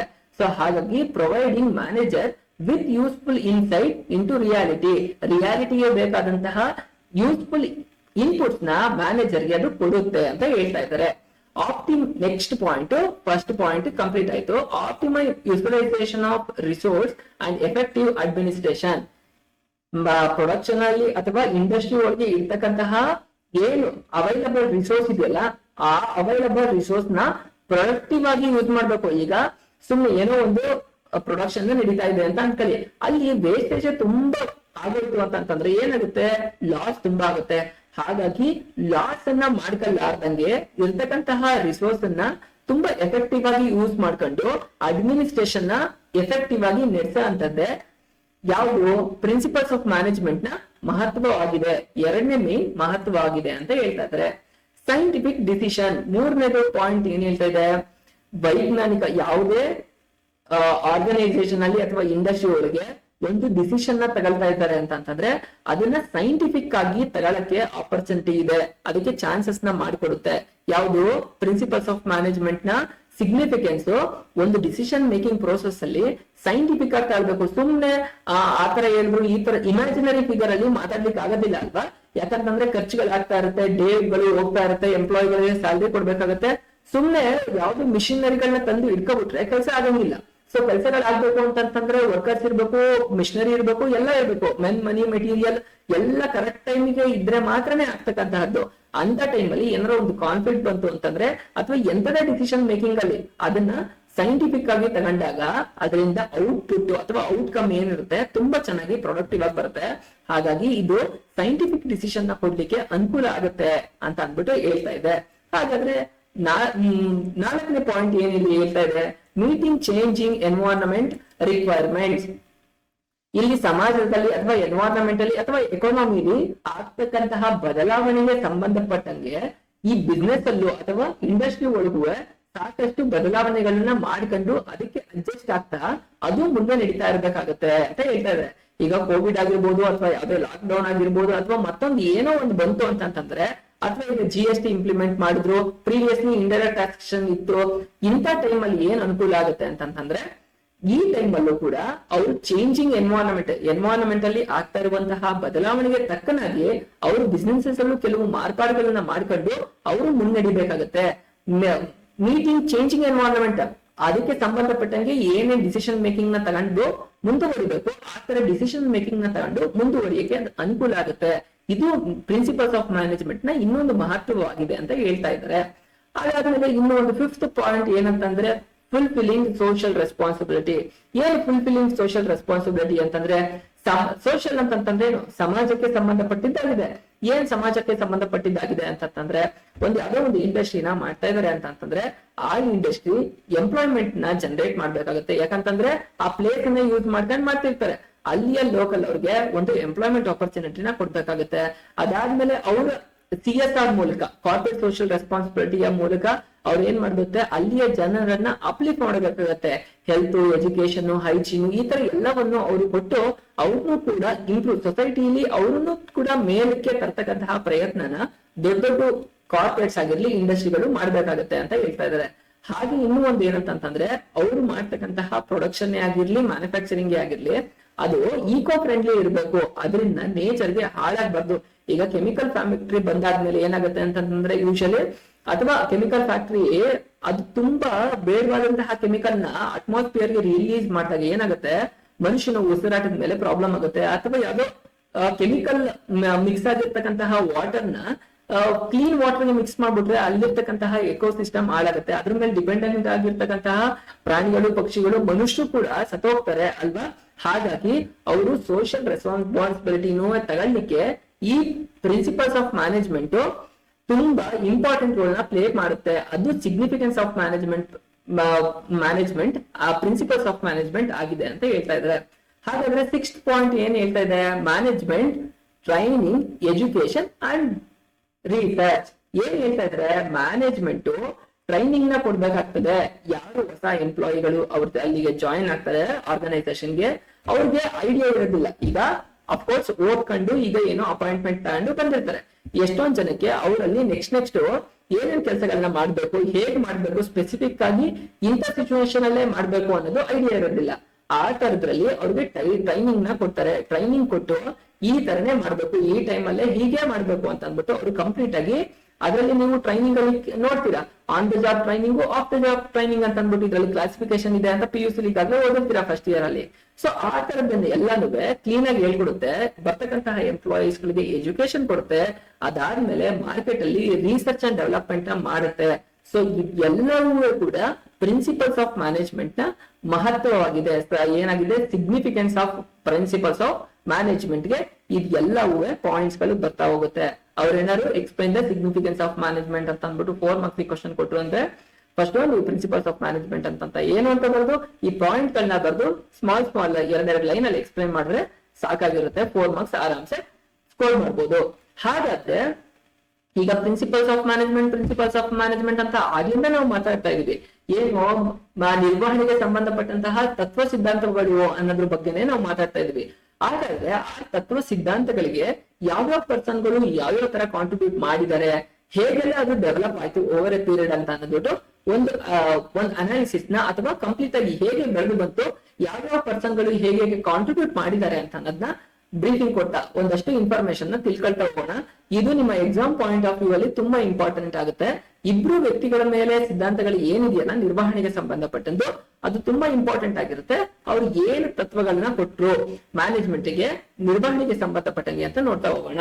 Taylor scientific management. ಟೇಲರ್ ಅಂತನವರು ಮ್ಯಾನೇಜ್ಮೆಂಟ್ ಗೆ ಅವರು ಸೈಂಟಿಫಿಕ್ ನಿರ್ವಹಣೆಗೆ ಸಂಬಂಧಪಟ್ಟಂಗೆ ವೈಜ್ಞಾನಿಕವಾಗಿ ಒಂದು ಸಿದ್ಧಾಂತವನ್ನ ಕೊಡ್ತಾರೆ. ಯಾರು? ಟೇಲರ್ ಅಂತ ಅನ್ನೋರು. ಅದಕ್ಕಿಂತ ಮುಂಚೆ ಟೇಲರ್ ಬಗ್ಗೆ ನಾವು ಸ್ವಲ್ಪ ಇನ್ಫಾರ್ಮೇಶನ್ ತಿಳ್ಕೊಬಿಡೋಣ. ಟೈಲರ್ ಯಾರು ಅಂತಂದ್ರೆ, FW ಟೈಲರ್, ಈತನ full name FW Taylor. FW Taylor ಅಂತ ಅನ್ನೋದು ಇವನ ಫುಲ್ ಹೆಸರಾಗಿದೆ. ಇವನು ಏನಂತಂದ್ರೆ, ಈತ ಅಮೆರಿಕನ್ ಇಂಜಿನಿಯರ್ ಆಗಿರ್ತಾನೆ. ಈ ಅಮೆರಿಕನ್ ಇಂಜಿನಿಯರ್ ಅವನು ಇಂಜಿನಿಯರಿಂಗ್ ಕೋರ್ಸ್ ಅನ್ನ ಕಂಪ್ಲೀಟ್ ಮಾಡ್ಕೊಂಡು, ಯಾವ ತರದ ಇಂಜಿನಿಯರಿಂಗ್ ಕೋರ್ಸ್ ಆಗಿರ್ತಾನೆ, ಮೆಕ್ಯಾನಿಕಲ್ ಇಂಜಿನಿಯರ್ ಆಗಿರ್ತಾನೆ. ಈತ ಮೆಕ್ಯಾನಿಕಲ್ ಇಂಜಿನಿಯರಿಂಗ್ ನ ಮುಗಿಸ್ಕೊಂಡು ಬಹಳ ದೊಡ್ಡ ದೊಡ್ಡ ಕಾರ್ಪೊರೇಟ್ಸ್ ಗಳು, ಇಂಡಸ್ಟ್ರಿಗಳಲ್ಲೂ ಕೂಡ ಆತ ವರ್ಕ್ ಮಾಡಿರ್ತಕ್ಕಂತಹ ಅನುಭವ ಇರುತ್ತೆ. ಅದ್ರಲ್ಲೂ ಇನ್ನು ಯಾವುದು ಅಂತಂದ್ರೆ, ಆಗಿನ ಕಾಲದಲ್ಲಿ ತುಂಬಾ ಫೇಮಸ್ ಆಗಿದ್ದಂತಹ ಬೆತ್ಲೆಹಮ್ ಸ್ಟೀಲ್ ಕಂಪನಿ, BSC ಅಂತ ಕರೀತಾರೆ, ಬೆತ್ಲೆಹಮ್ ಸ್ಟೀಲ್ ಕಂಪನಿ ಅನ್ನೋದ್ರಲ್ಲೂ ಅವನು ಸರ್ವಿಸ್ ಅನ್ನ ಮಾಡಿರ್ತಾನೆ. ಸೊ ಆತ ಏನ್ ಮಾಡ್ತಾನೆ ಅಂತಂದ್ರೆ, ಇಂಡಸ್ಟ್ರಿ ಒಳಗೆ ಯಾವ ತರದಾದಂತಹ ಕ್ರಿಯೇಟಿವಿಟಿನ ಯೂಸ್ ಮಾಡಿದ್ರೆ ಅಥವಾ ಟೆಕ್ನಿಕ್ ಅನ್ನ ಯೂಸ್ ಮಾಡಿದ್ರೆ ತುಂಬಾ ಪ್ರೊಡಕ್ಷನ್ ತುಂಬಾ ಚೆನ್ನಾಗಿ ನಡೆಯುತ್ತೆ ಅಂತ ಅಂದ್ಬಿಟ್ಟು ಯಾವ ಟೈಮ್ಗೆ ಯಾವ ಕೆಲಸ ಹೇಗೆ ನಡಿಬೇಕು ಅಂತ ಅಂದ್ಬಿಟ್ಟು ಒಂದು ಸಿದ್ಧಾಂತವನ್ನ ಕೊಡ್ತಾನೆ. ಅದನ್ನ ಟೈಮ್ ಅಂಡ್ ಮೋಷನ್ ಸ್ಟಡಿ ಅಂತ ಅಂದ್ಬಿಟ್ಟು ಕರೀತಾರೆ. ಇಲ್ಲಿ ನೋಡಿ, ಈತನೇ ಯಾರು FW ಟೈಲರ್. ಈತ ಏನ್ ಮಾಡ್ತಾನೆ, ಇವನು ಬೇರೆ ಬೇರೆ ದೊಡ್ಡ ದೊಡ್ಡ ಕಂಪ್ನಿಗಳಲ್ಲೂ ವರ್ಕ್ ಮಾಡಿರ್ತಕ್ಕಂತಹ ಆತನಿಗೆ ಅನುಭವ ಇರುತ್ತೆ. ಇದರಲ್ಲಿ ಬೆತ್ಲೆಹೆಮ್ ಸ್ಟೀಲ್ ಕಂಪ್ನಿ ಅಂತ ಅನ್ನೋದು ಒಂದಾಗಿರುತ್ತೆ. ಇವನು ಯಾವ್ದು ಟಕ್ ಅನ್ನ ಸ್ಕೂಲ್ ಆಫ್ ಬಿಸ್ನೆಸ್ ಅಲ್ಲಿ ಪ್ರೊಫೆಸರ್ ಕೂಡ ಆಗಿರ್ತಾನೆ. ಯಾರು FW ಟೈಲರು ಟಕ್ ಅನ್ನ ಯೂನಿವರ್ಸಿಟಿ ಬಿಸ್ನೆಸ್ ಸ್ಕೂಲ್ ಅಲ್ಲಿ ಪ್ರೊಫೆಸರ್ ಕೂಡ ಆಗಿರ್ತಾರೆ. ಇವರು ಟೈಮ್ ಅಂಡ್ ಮೋಷನ್ ಸ್ಟಡಿಗೆ ಸಂಬಂಧಪಟ್ಟಂಗೆ ಅವರು ಸಿದ್ಧಾಂತಗಳನ್ನ ಕೊಡ್ತಾ ಹೋಗ್ತಾರೆ. ಹಾಗೇನೆ ಇನ್ ದ ಇಯರ್ ಆಫ್ 1991 ಅಲ್ಲಿ ಅವರು ಒಂದು ಆರ್ಟಿಕಲ್ ನ ಪಬ್ಲಿಷ್ ಮಾಡ್ತಾರೆ. ಯಾವುದು ಅಂತಂದ್ರೆ the principles of scientific management. Principles of ಏನು ಪ್ರಿನ್ಸಿಪಲ್ಸ್ ಅಂತಂದ್ರೆ ಮ್ಯಾನೇಜ್ಮೆಂಟ್, ನಿರ್ವಹಣೆಗೆ, ವೈಜ್ಞಾನಿಕ ನಿರ್ವಹಣೆಗೆ ಸಂಬಂಧಪಟ್ಟಂತಹ ಸಿದ್ಧಾಂತ ತತ್ವವನ್ನ ಆತ ಒಂದು ಆರ್ಟಿಕಲ್ ನ ಪಬ್ಲಿಷ್ ಮಾಡ್ತಾನೆ. ಆಗಿಂದ ಸೈಂಟಿಫಿಕ್ ಮ್ಯಾನೇಜ್ಮೆಂಟ್ ನ ಆತನೇ ಕೊಟ್ಟಿದ್ರಿಂದ ಆತನ್ನ ಫಾದರ್ ಆಫ್ ಸೈಂಟಿಫಿಕ್ ಮ್ಯಾನೇಜ್ಮೆಂಟ್ ಅಂತ ಅಂದ್ಬಿಟ್ಟು ಅಲ್ಲಿಂದ ಆತನ್ನ ಕರೀಲಿಕ್ಕೆ ಸ್ಟಾರ್ಟ್ ಆಗ್ತದೆ. ಸೊ ನಿಮ್ಗೆ ಒಂದು ಬೇಸಿಕ್ ಐಡಿಯಾ ಸಿಕ್ತಂಗೆ ಆಯ್ತು ಅಂತ ಅಂದ್ಬಿಟ್ಟು.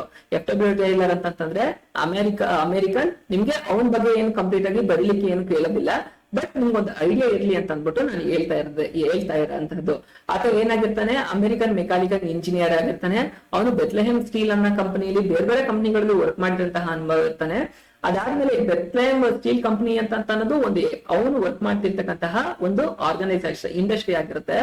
ಆತ ಟೆಕ್ ಸ್ಕೂಲ್ ಆಫ್ ಬಿಸ್ನೆಸ್ ಅಲ್ಲಿ ಪ್ರೊಫೆಸರ್ ಕೂಡ ಆಗಿರ್ತಾರೆ. ಅವರು ಟೈಮ್ ಅಂಡ್ ಮೋಷನ್ ಗೆ ಸಂಬಂಧಪಟ್ಟಂಗೆ ಬಹಳಷ್ಟು ರಿಸರ್ಚ್ ಗಳನ್ನ ಮಾಡಿ ಡೆವಲಪ್ಮೆಂಟ್ಸ್ ಮಾಡಿ 1991 ಅಲ್ಲಿ the principles of scientific management ಅನ್ನೋ ಒಂದು ಆರ್ಟಿಕಲ್ ನ ಪಬ್ಲಿಷ್ ಮಾಡ್ತಾರೆ. ಆ ಆರ್ಟಿಕಲ್ ನ ಪಬ್ಲಿಷ್ ಆದ್ಮೇಲೆ ಅದು ತುಂಬಾ ರೆವಲ್ಯೂಷನರಿ ಚೇಂಜಸ್ ನ ಮ್ಯಾನೇಜ್ಮೆಂಟ್ ಅಲ್ಲಿ ತರ್ತಾ ಹೋಗುತ್ತೆ. ಹಾಗಾಗಿ ಆತನನ್ನ ಫಾದರ್ ಆಫ್ ಸೈಂಟಿಫಿಕ್ ಮ್ಯಾನೇಜ್ಮೆಂಟ್ ಅಂತ ಕರೀತಾರೆ. ಈತನ ಟೆಕ್ನಿಕಲ್ ನ ಯೂಸ್ ಮಾಡ್ಕೊಂಡೆ ಯಾವ್ದು ಬೆತ್ಲೆಹೆಮ್ ಕಂಪನಿ ಇರುತ್ತಲ್ಲ, ಇದು 3 ಪಟ್ಟು ಲಾಭವನ್ನ ಜಾಸ್ತಿ ಮಾಡುತ್ತೆ ಈ ಟೆಕ್ನಿಕಲ್ ನ ಅಡಾಪ್ಟ್ ಮಾಡ್ಕೊಳ್ಳೋದ್ರಿಂದ ಅಂತ ಅಂದ್ಬಿಟ್ಟು. ಹಾಗಾದ್ರೆ ಈ FW ಟೈಲರ್ ಯಾವ ಮ್ಯಾನೇಜ್ಮೆಂಟ್ ಗೆ ಸೈಂಟಿಫಿಕ್ ಮ್ಯಾನೇಜ್ಮೆಂಟ್ ಅಂತ ಹೇಳ್ತಾ ಇದ್ದಾರೆ. ಹಾಗಾದ್ರೆ ಆ ಸೈಂಟಿಫಿಕ್ ಮ್ಯಾನೇಜ್ಮೆಂಟ್ ಅಲ್ಲಿ ಏನೇನ್ ವಿಚಾರಗಳನ್ನ ಹೇಳಿದ್ದಾರೆ ಅಂತ ಅಂದ್ಬಿಟ್ಟು ಒನ್ ಬೈ ಒನ್ ನಿಧಾನಕ್ಕೆ ಎಕ್ಸ್ಪ್ಲೈನ್ ಮಾಡ್ಕೊಂಡು ಹೇಳ್ತಾ ಹೋಗ್ತೀನಿ. ಕ್ಲೀನ್ ಆಗಿ ಬರ್ಕೊಂಡು ನೋಟ್ಸ್ ಮಾಡ್ಕೊಳ್ತಾ ಹೋಗಿ. ಯಾಕಂತಂದ್ರೆ ಒಂದ್ಸಲ ಕೇಳಿಸ್ಕೊಂಡಿದ್ದು ಮೈಂಡಿಗೆ ನಿಮ್ಗೆ ಕೂರಲ್ಲ. ಒಂದ್ ಕಡೆ ಬರ್ಕೊಂತೀರಾ ಅಂತಂದ್ರೆ ಕಂಪ್ಲೀಟ್ ಆಗಿ ನೆನಪಲ್ಲಿ ಉಳಿತಾ ಹೋಗುತ್ತೆ. Principles of scientific management. ಈತ ಏನ್ ಮಾಡ್ತಾನೆ, ಫಾದರ್ ಆಫ್ ಸೈಂಟಿಫಿಕ್ ಮ್ಯಾನೇಜ್ಮೆಂಟ್ ಅಂತ ಈತನ ಕನ್ಸಿಡರ್ ಮಾಡ್ತಾನೆ. ಸೈಂಟಿಫಿಕ್ ಅಂತಂದ್ರೆ ಏನು, ವೈಜ್ಞಾನಿಕವಾಗಿ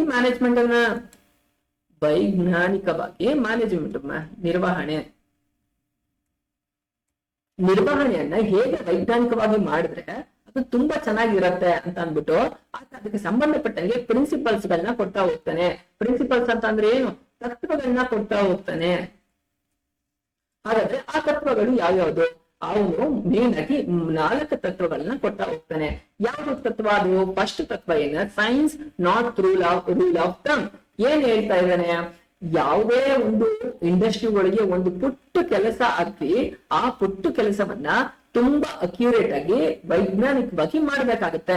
ಇಲ್ದೆ ಹೋದ್ರೆ ಸಿಸ್ಟಮ್ಯಾಟಿಕ್ ಆಗಿ ಮಾಡ್ಲಿಲ್ಲ ಅಂತಂದ್ರೆ ಅಲ್ಲಿ ಎಲ್ಲವೂ ಕೂಡ ವೇಸ್ಟ್ ಆಗುತ್ತೆ ಅಂತ ಹೇಳ್ತಾ ಇದ್ದಾರೆ. ಫಾರ್ ಎಕ್ಸಾಂಪಲ್ ಹೇಳ್ತೀನಿ ನೋಡಿ, ಇಲ್ಲಿ ಒಂದು ಗೋಡೌನ್ ಅಲ್ಲಿ ಯಾವ್ದೋ ಒಂದು ಐಟಮ್ ನ ಜೋಡಿಸೋ ಅಂತದ್ದೇ ಕೆಲಸ ಆಗಿರುತ್ತೆ ಅಂತ ಅನ್ಕೊಳ್ಳಿ. ಒಂದು ಗೋಡೌನ್ ಅಲ್ಲಿ, ಒಂದು ದೊಡ್ಡ ಇಂಡಸ್ಟ್ರಿಲಿ ಗೋಡೌನ್ ಅಲ್ಲಿ ಜೋಡಿಸೋ ಅಂತ ಕೆಲಸ ಬಹಳ ದೊಡ್ಡ ಕೆಲಸ ಆಗಿರುತ್ತೆ, ಹೌದಾ ಅಲ್ಲ? ಈಗ ನಾವು ಮನೆಗೆ ತಂದಂತಹ ಐಟಮ್ಗಳನ್ನೇ ಕ್ಲೀನ್ ಆಗಿ ಜೋಡಿಸಿಟ್ಕೊಳ್ಳೋದೇನೆ ಆಯ್ತು ಅಂತ ಅಂದಾಗ ಇಡೀ ಇಂಡಸ್ಟ್ರಿಯಲ್ಲಿ ಒಂದೇ ತರದ ಪ್ರೊಡಕ್ಷನ್ ತುಂಬಾ ತುಂಬಾ ಟನ್ಗಳಿರುತ್ತೆ, ತುಂಬಾ ದೊಡ್ಡ ಲೆವೆಲ್ ಅಲ್ಲಿ ಪ್ರೊಡಕ್ಷನ್ ನಡೀತಾ ಇರುತ್ತೆ. ಅದನ್ನ ಒಂದ್ ಕಡೆ ಸ್ಟೋರ್ ಮಾಡ್ಬೇಕು ಅಂತಂದ್ರೆ ಹೆಂಗೆಂಗೋ ಹಾಕ್ಬಿಟ್ರೆ ನಡೆದು ಬಿಡುತ್ತೆ.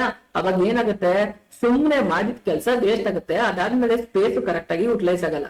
ಸೊ FW ಟೈಲರ್ ಏನೇನ್ ಹೇಳ್ತಾನೆ ಅಂತಂದ್ರೆ, ಒಂದು ಸಣ್ಣ ಕೆಲಸ ಅದನ್ನೇ ಆಗ್ಲಿ ಅದನ್ನ ಸೈಂಟಿಫಿಕ್ ಆಗಿ ಮಾಡ್ಬೇಕು.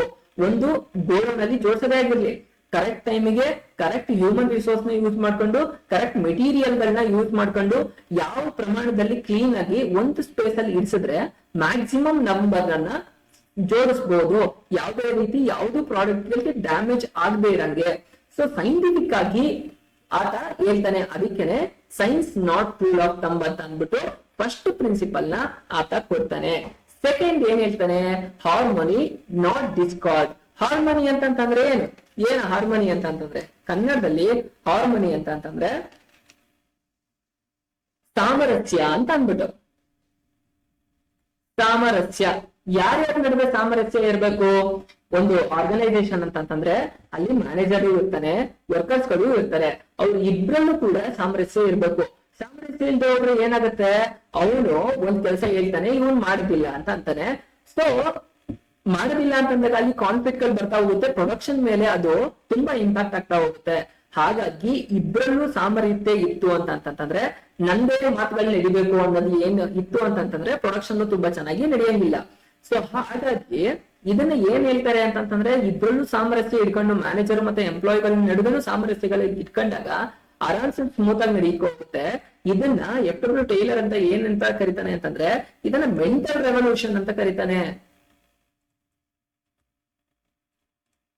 ಮೆಂಟಲ್ ರೆವಲ್ಯೂಷನ್ ಮಾನಸಿಕಕ್ಕೆ ಸಂಬಂಧಪಟ್ಟಿದ್ದಾಗಿದೆ ಅಲ್ಲ, ಸೊ ಅದಕ್ಕೆ ಸಂಬಂಧಪಟ್ಟದ್ದಾಗಿದೆ. ಸಾಮರಸ್ಯದಿಂದಲೇ ತುಂಬಾ ಚೆನ್ನಾಗಿ ಮಾಡ್ಕೊ ಹೋದ್ರೆ ಅವಾಗ ಕೆಲಸ ತುಂಬಾ ಚೆನ್ನಾಗಿ ಇಂಪ್ರೂವ್ ಆಗುತ್ತೆ ಅಂತ ಹೇಳ್ತಾ ಇದ್ದಾರೆ. ಹಾಗೆ ಇನ್ನೂ ಒಂದ್ ಏನ್ ಹೇಳ್ತಾರೆ ನೆಕ್ಸ್ಟ್ ಸ್ಟೆಪ್ ಅಂತಂತಂದ್ರೆ, ಇರ್ತಕ್ಕಂತಹ ಎಂಪ್ಲಾಯಿಗಳಿಗೆ ಫೇರ್ ವೇಜಸ್ ನ ಕೊಟ್ಟಾಗ ಅವರು ಕೂಡ ತುಂಬಾ ಚೆನ್ನಾಗಿ ಅವರ ಪರ್ಫಾರ್ಮೆನ್ಸ್ ನ ತೋರಿಸ್ಲಿಕ್ಕೆ ಅನುಕೂಲ ಆಗತ್ತೆ ಅಂತ ಅಂದ್ಬಿಟ್ಟು ಹೇಳ್ತಾ ಇದ್ದಾರೆ. ಇದು 2ನೇ ಪಾಯಿಂಟ್ ಆಗಿತ್ತು. 3ನೇ ಪಾಯಿಂಟ್ ಏನಂತಂದ್ರೆ ಕೋಆಪರೇಷನ್ ನಾಟ್ ಇಂಡಿವಿಜುವಲಿಸಂ. ಏನ್ ಹೇಳ್ತಾ ಇದ್ರೆ, ಯಾವತ್ತು ಕೋಆಪರೇಷನ್ ಅಂತಂದ್ರೆ ಏನು? ಸಹಕಾರಿ ಮನೋಭಾವ. ಸಹಕಾರಿ ಮನೋಭಾವದಿಂದ ಇರ್ಬೇಕು. ನಾವು ಇನ್ನೊಬ್ರಿಗೆ ಹೆಲ್ಪಿಂಗ್ ನೇಚರ್ ಅಲ್ಲ ಇರ್ಬೋದು, ಇನ್ನೊಬ್ರು ನಮ್ಮ ಹೆಲ್ಪಿಂಗ್ ನೇಚರ್ ಅಂದಿರ್ಬೋದು, ಸಹಕಾರ ಇರ್ಬೇಕು. ಸಹಕಾರ ಇಲ್ಲದೆ ಹೋದ್ರೆ ಏನಾಗ್ಬಿಡುತ್ತೆ, ನಮ್ಮಲ್ಲಿ ಕಾನ್ಫ್ಲಿಕ್ಟ್ ಗಳು ತುಂಬಾ ಜಾಸ್ತಿ ಆಗ್ತಾ ಹೋಗುತ್ತೆ. ನಾಟ್ ಇಂಡಿವಿಜುವಲಿಸಂ ಅಂತ ಹೇಳ್ತಾ ಇದ್ರೆ, ನಾನು ಕೆಲವರು ಹೇಳ್ತಾರೆ ನನ್ನಿಂದನೇ ಎಲ್ಲಾಗಿದ್ದು, ನಾನೇ ಮಾಡಿದ್ದು, ನಾನೇ ಕಂಪ್ಲೀಟ್ ಆಗಿ ಇದ್ ಮಾಡಿದ್ದು ಅಂತ. ಇಲ್ಲ, ಏನಂತಂದ್ರೆ ಒಂದು ಆರ್ಗನೈಸೇಷನ್ ಗಳಲ್ಲಿ ಎಲ್ಲಾ ಕೆಲಸಗಳು ಸ್ಮೂತ್ ಆಗಿ ಹೋಗ್ಬೇಕು ಅಂತಂದ್ರೆ ಎಲ್ಲಾರು ಬೇರೆ ಬೇರೆ ರೋಲ್ ಅಲ್ಲಿ ಇರ್ತಕ್ಕಂತಹವರು ಸ್ಮೂತ್ ಆಗಿ ಕೆಲಸವನ್ನ ಮಾಡ್ಕೊಂಡು ಹೋಗ್ಬೇಕಾಗತ್ತೆ. ನಾನು ಅಂತಂದ್ರೆ ಅಲ್ಲಿ ಕೆಲಸಗಳು ಆಗೋದಿಲ್ಲ ಅಂತ ಹೇಳ್ತಾ ಇದಾರೆ. ಅದಾದ್ಮೇಲೆ ಇನ್ನೂ ಒಂದು ಏನಂತಂದ್ರೆ, ಮ್ಯಾನೇಜ್ಮೆಂಟ್ ಕೂಡ ಸ್ವಲ್ಪ ಎಂಪ್ಲಾಯಿಗಳಿಗೆ ಏನ್ ಹೇಳ್ತಾರೆ ಅವ್ರನ್ನ ಡಿಸಿಷನ್ ಮೇಕಿಂಗ್ ಪ್ರೋಸೆಸ್ ಒಳಗೆ ಇನ್ವಾಲ್ವ್ ಮಾಡ್ಕೊಳ್ಬೇಕಾಗತ್ತೆ. ಆಗ ವರ್ಕರ್ಸ್ಗೆ ಫೇಸ್ ಮಾಡ್ತಾ ಇರ್ತಕ್ಕಂತಹ ಚಾಲೆಂಜ್ಗಳು ಮ್ಯಾನೇಜರು ಅಥವಾ ಹೆಡ್ ಯಾರು ಇರ್ತಾರಲ್ಲ ಅವ್ರಿಗೆ ಗೊತ್ತಾಗುತ್ತೆ. ಸೊ ಯಾವಾಗ ಅದು ಪ್ರಾಬ್ಲಮ್ ರಿಸಾಲ್ವ್ ಆಗುತ್ತೆ, ವರ್ಕರ್ಸ್ ಗಳು ತುಂಬಾ ಚೆನ್ನಾಗಿ ವರ್ಕ್ ನ ಮಾಡ್ತಾರೆ ಅಂತ ಅಂದ್ಬಿಟ್ಟು ಹೇಳ್ತಾ ಇದಾರೆ. ಹಾಗಾಗಿ ಇಲ್ಲಿ ಸಹಕಾರಿ ಮನೋಭಾವ ಇರ್ಬೇಕು. ಯಾರಿಗೆ, ಮ್ಯಾನೇಜರ್ಗೆ, ಎಂಪ್ಲಾಯೀಸ್ಗೆ ಆಗ್ಲಿ ಅಥವಾ ಓನರ್ಸ್ ಎಂಪ್ಲಾಯಿಗೆ ಆಗ್ಲಿ ಸಹಕಾರ ಇರ್ಬೇಕು. ಒಬ್ಬರಿಂದನೇ ಎಲ್ಲವೂ ಸಾಧ್ಯ ಆಗೋದಿಲ್ಲ ಅಂತ ಹೇಳ್ತಾ ಇದ್ದಾರೆ.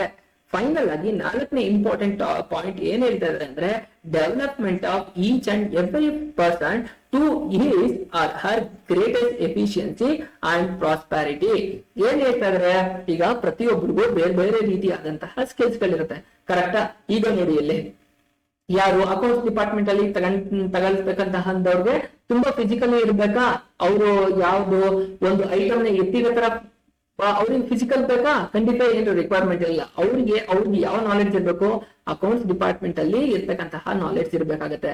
ಅದೇನೆ ಒಂದು ಗೋಡೌನ್ ಅಲ್ಲಿ ಕೆಲಸ ಮಾಡ್ತಕ್ಕಂತಹದವ್ರಿಗೆ ಏನ್ ಐಡಿಯಾ ಇರ್ಬೇಕು? ಅವ್ರಿಗೆ ಶಕ್ತಿ ಜಾಸ್ತಿ ಇರ್ಬೇಕಾಗತ್ತೆ, ಕರೆಕ್ಟ್? ಏನಕ್ಕೆ? ಐಟಮ್ ಗಳನ್ನ ಒಂದ್ ಕಡೆಯಿಂದ ಇನ್ನೊಂದ್ ಕಡೆಗೆ ಸಾಗಿಸಬೇಕಾಗಿರುತ್ತೆ. ಅದೇ ಡ್ರೈವರ್ಗೆ ಏನ್ ಬೇಕಾಗುತ್ತೆ? ವೆಹಿಕಲ್ ನ ಯಾವ ತರ ಮೂವ್ ಮಾಡ್ಬೇಕು, ಐಟಮ್ ನ ಡ್ಯಾಮೇಜ್ ಆಗ್ದಂಗೆ ಒಂದ್ ಕಡೆಯಿಂದ ಒಂದ್ ಕಡೆಗೆ ಇನ್ನೊಂದ್ ಕಡೆಗೆ ಹೇಗೆ ತಗೋಗ್ಬೇಕು, ಟ್ರಾನ್ಸ್ಪೋರ್ಟೇಶನ್ ಮಾಡ್ಬೋದು. ಹಾಗಾಗಿ ಬೇರೆ ಬೇರೆಯವ್ರಿಗೆ ಬೇರೆ ಬೇರೆ ತರದ ಸ್ಕಿಲ್ಸ್ ಗಳಿರುತ್ತೆ. ಕೆಲವರು ಏನಾಗುತ್ತೆ ಅಂತಂದ್ರೆ, ಇನಿಷಿಯಲಿ ಜಾಯಿನ್ ಆದಾಗ ಒಂದು ದೊಡ್ಡ ದೊಡ್ಡ ಆರ್ಗನೈಸೇಷನ್ ಗಳಿಗೆ ಅವ್ರಿಗೆ ಸ್ಕಿಲ್ಸ್ ಇಲ್ಲ ಅಂತಂದಾಗ ಅವ್ರಿಗೆ ಇನ್ನೂ ಒಂದಷ್ಟು ಈ ಕಂಪನಿಲಿ ನಡೀತಕ್ಕಂತಹ ಅಥವಾ ಈ ಇಂಡಸ್ಟ್ರಿಯಲ್ಲಿ ನಡೀತಕ್ಕಂತಹ ಆಕ್ಟಿವಿಟಿಗಳು ಗೊತ್ತಿಲ್ಲ ಅಂತಂದಾಗ ಅವ್ರಿಗೆ ಏನ್ ಮಾಡ್ಬೇಕಾಗುತ್ತೆ? ಟ್ರೈನಿಂಗ್ ನ ಕೊಟ್ಟು ಅವ್ರನ್ನ ಡೆವಲಪ್ಮೆಂಟ್ ನ ಮಾಡ್ಬೇಕಾಗತ್ತೆ. ಟ್ರೈನಿಂಗ್ ಅಂಡ್ ಡೆವಲಪ್ಮೆಂಟ್ ಮಾಡೋದ್ರಿಂದ ಏನಾಗುತ್ತೆ, ಅವ್ರ ಕೆಲಸವನ್ನ ವರ್ಕರ್ಗಳು ತುಂಬಾ ಸ್ಮೂತ್ ಆಗಿ ಮಾಡ್ಕೊಂಡು ಈಸಿಯಾಗಿ ಮಾಡ್ಕೊಂಡು ಹೋಗ್ತಾರೆ. ಅದರಿಂದ ಪ್ರೊಡಕ್ಷನ್ ತುಂಬಾ ಇನ್ಕ್ರೀಸ್ ಆಗುತ್ತೆ, ಅವರ ಪ್ರೊಡಕ್ಟಿವಿಟಿನೂ ತುಂಬಾ ಇನ್ಕ್ರೀಸ್ ಆಗುತ್ತೆ ಅಂತ ಹೇಳ್ತಾ ಇದ್ದಾರೆ. ಟ್ರೈನಿಂಗ್ ಅಂಡ್ ಡೆವಲಪ್ಮೆಂಟ್ ಕೊಡ್ಬೇಕಾಗುತ್ತೆ. ಇದರಿಂದ ಯಾರಿಗೆ?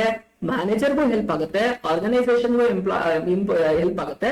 ಹಾಗೇನೆ ಫೈನಲ್ ಆಗಿ ಒಂದು ಕಂಪ್ಲೀಟ್ ಇಂಡಸ್ಟ್ರಿನೇ ಓವರ್ ಆಲ್ ಡೆವಲಪ್ಮೆಂಟ್ ಆಗ್ಲಿಕ್ಕೆ ಅನುಕೂಲ ಆಗುತ್ತೆ ಅಂತ ಹೇಳ್ತಾ ಇದ್ದಾರೆ. ಸಿ ಗೈಸ್, ಇದು principles of scientific management. F W. Taylor ಕೊಟ್ಟಂತಹ ಏನಾಗಿತ್ತು? ಪ್ರಿನ್ಸಿಪಲ್ಸ್ ಆಫ್ ಮ್ಯಾನೇಜ್ಮೆಂಟ್ ಆಗಿತ್ತು. 4 ಪಾಯಿಂಟ್ಸ್ ಇತ್ತು.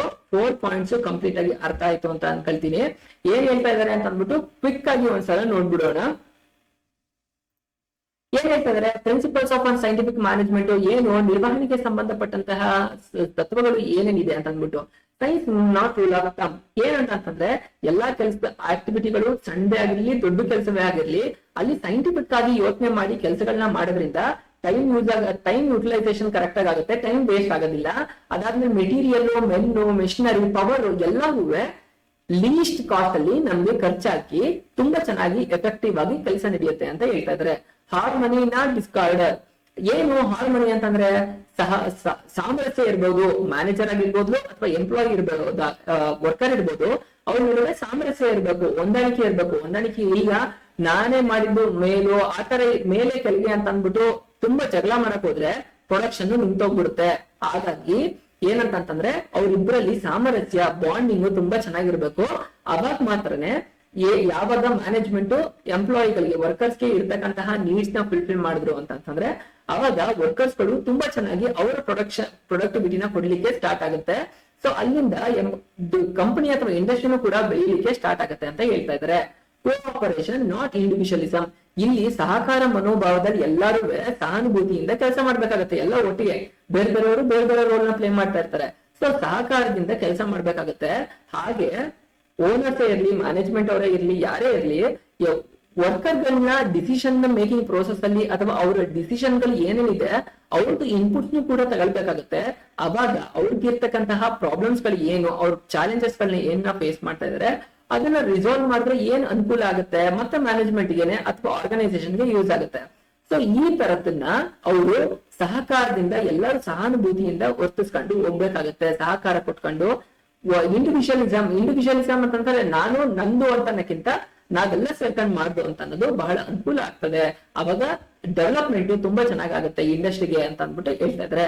ಫೈನಲ್ ಆಗಿ development of each and every person to his or greatest efficiency and prosperity. ಏನು ಬರ್ತಕ್ಕಂತಹ ಜಾಯಿನ್ ಆದಂತಹ ಒಂದು ಆರ್ಗನೈಸೇಷನ್ಗೆ ಎಂಪ್ಲಾಯಿಗೆ ಟ್ರೈನಿಂಗ್ ಅಂಡ್ ಡೆವಲಪ್ಮೆಂಟ್ ನ ಕೊಟ್ಟ ಗುಡ್ ಪೇಯ್ಡ್ ಸ್ಯಾಲರಿ ಒಂದು ವೇಜಸ್ ನ ಫಿಕ್ಸ್ ಮಾಡಿದಾಗ ಆಮೇಲೆ ಟ್ರೈನಿಂಗ್ ಅಂಡ್ ಡೆವಲಪ್ಮೆಂಟ್ ಕೊಟ್ಟದಾಗ ಅವನ ಪರ್ಫಾರ್ಮೆನ್ಸ್ ತುಂಬಾ ಚೆನ್ನಾಗಿ ತೋರಿಸ್ತಾ ಹೋಗ್ತಾನೆ.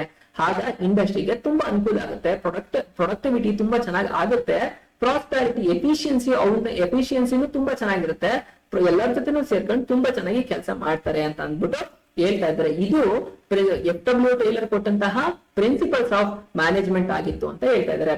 ಹಾಗಾದ್ರೆ ಈಗ ಪ್ರಿನ್ಸಿಪಲ್ಸ್ ಗಳನ್ನ ನಾವು ಈಗ ಅರ್ಥ ಮಾಡ್ಕೊಂಡು, ಹಾಗಾದ್ರೆ FW ಟೇಲರೇ ಕೊಟ್ಟಂತಹ 7 ಟೆಕ್ನಿಕ್ಸ್ ಅಂತಂದ್ರೆ ಏನು, ತಂತ್ರಗಳು. FW ಟೇಲರ್ ಏನ್ ಮಾಡ್ತಾನೆ ಅಂತಂದ್ರೆ ಕೆಲವು ಸೈಂಟಿಫಿಕ್ ಮ್ಯಾನೇಜ್ಮೆಂಟ್ ಗೆ ಸಂಬಂಧಪಟ್ಟಂತಹ ವೈಜ್ಞಾನಿಕ ನಿರ್ವಹಣೆಗೆ ಸಂಬಂಧಪಟ್ಟಂತಹ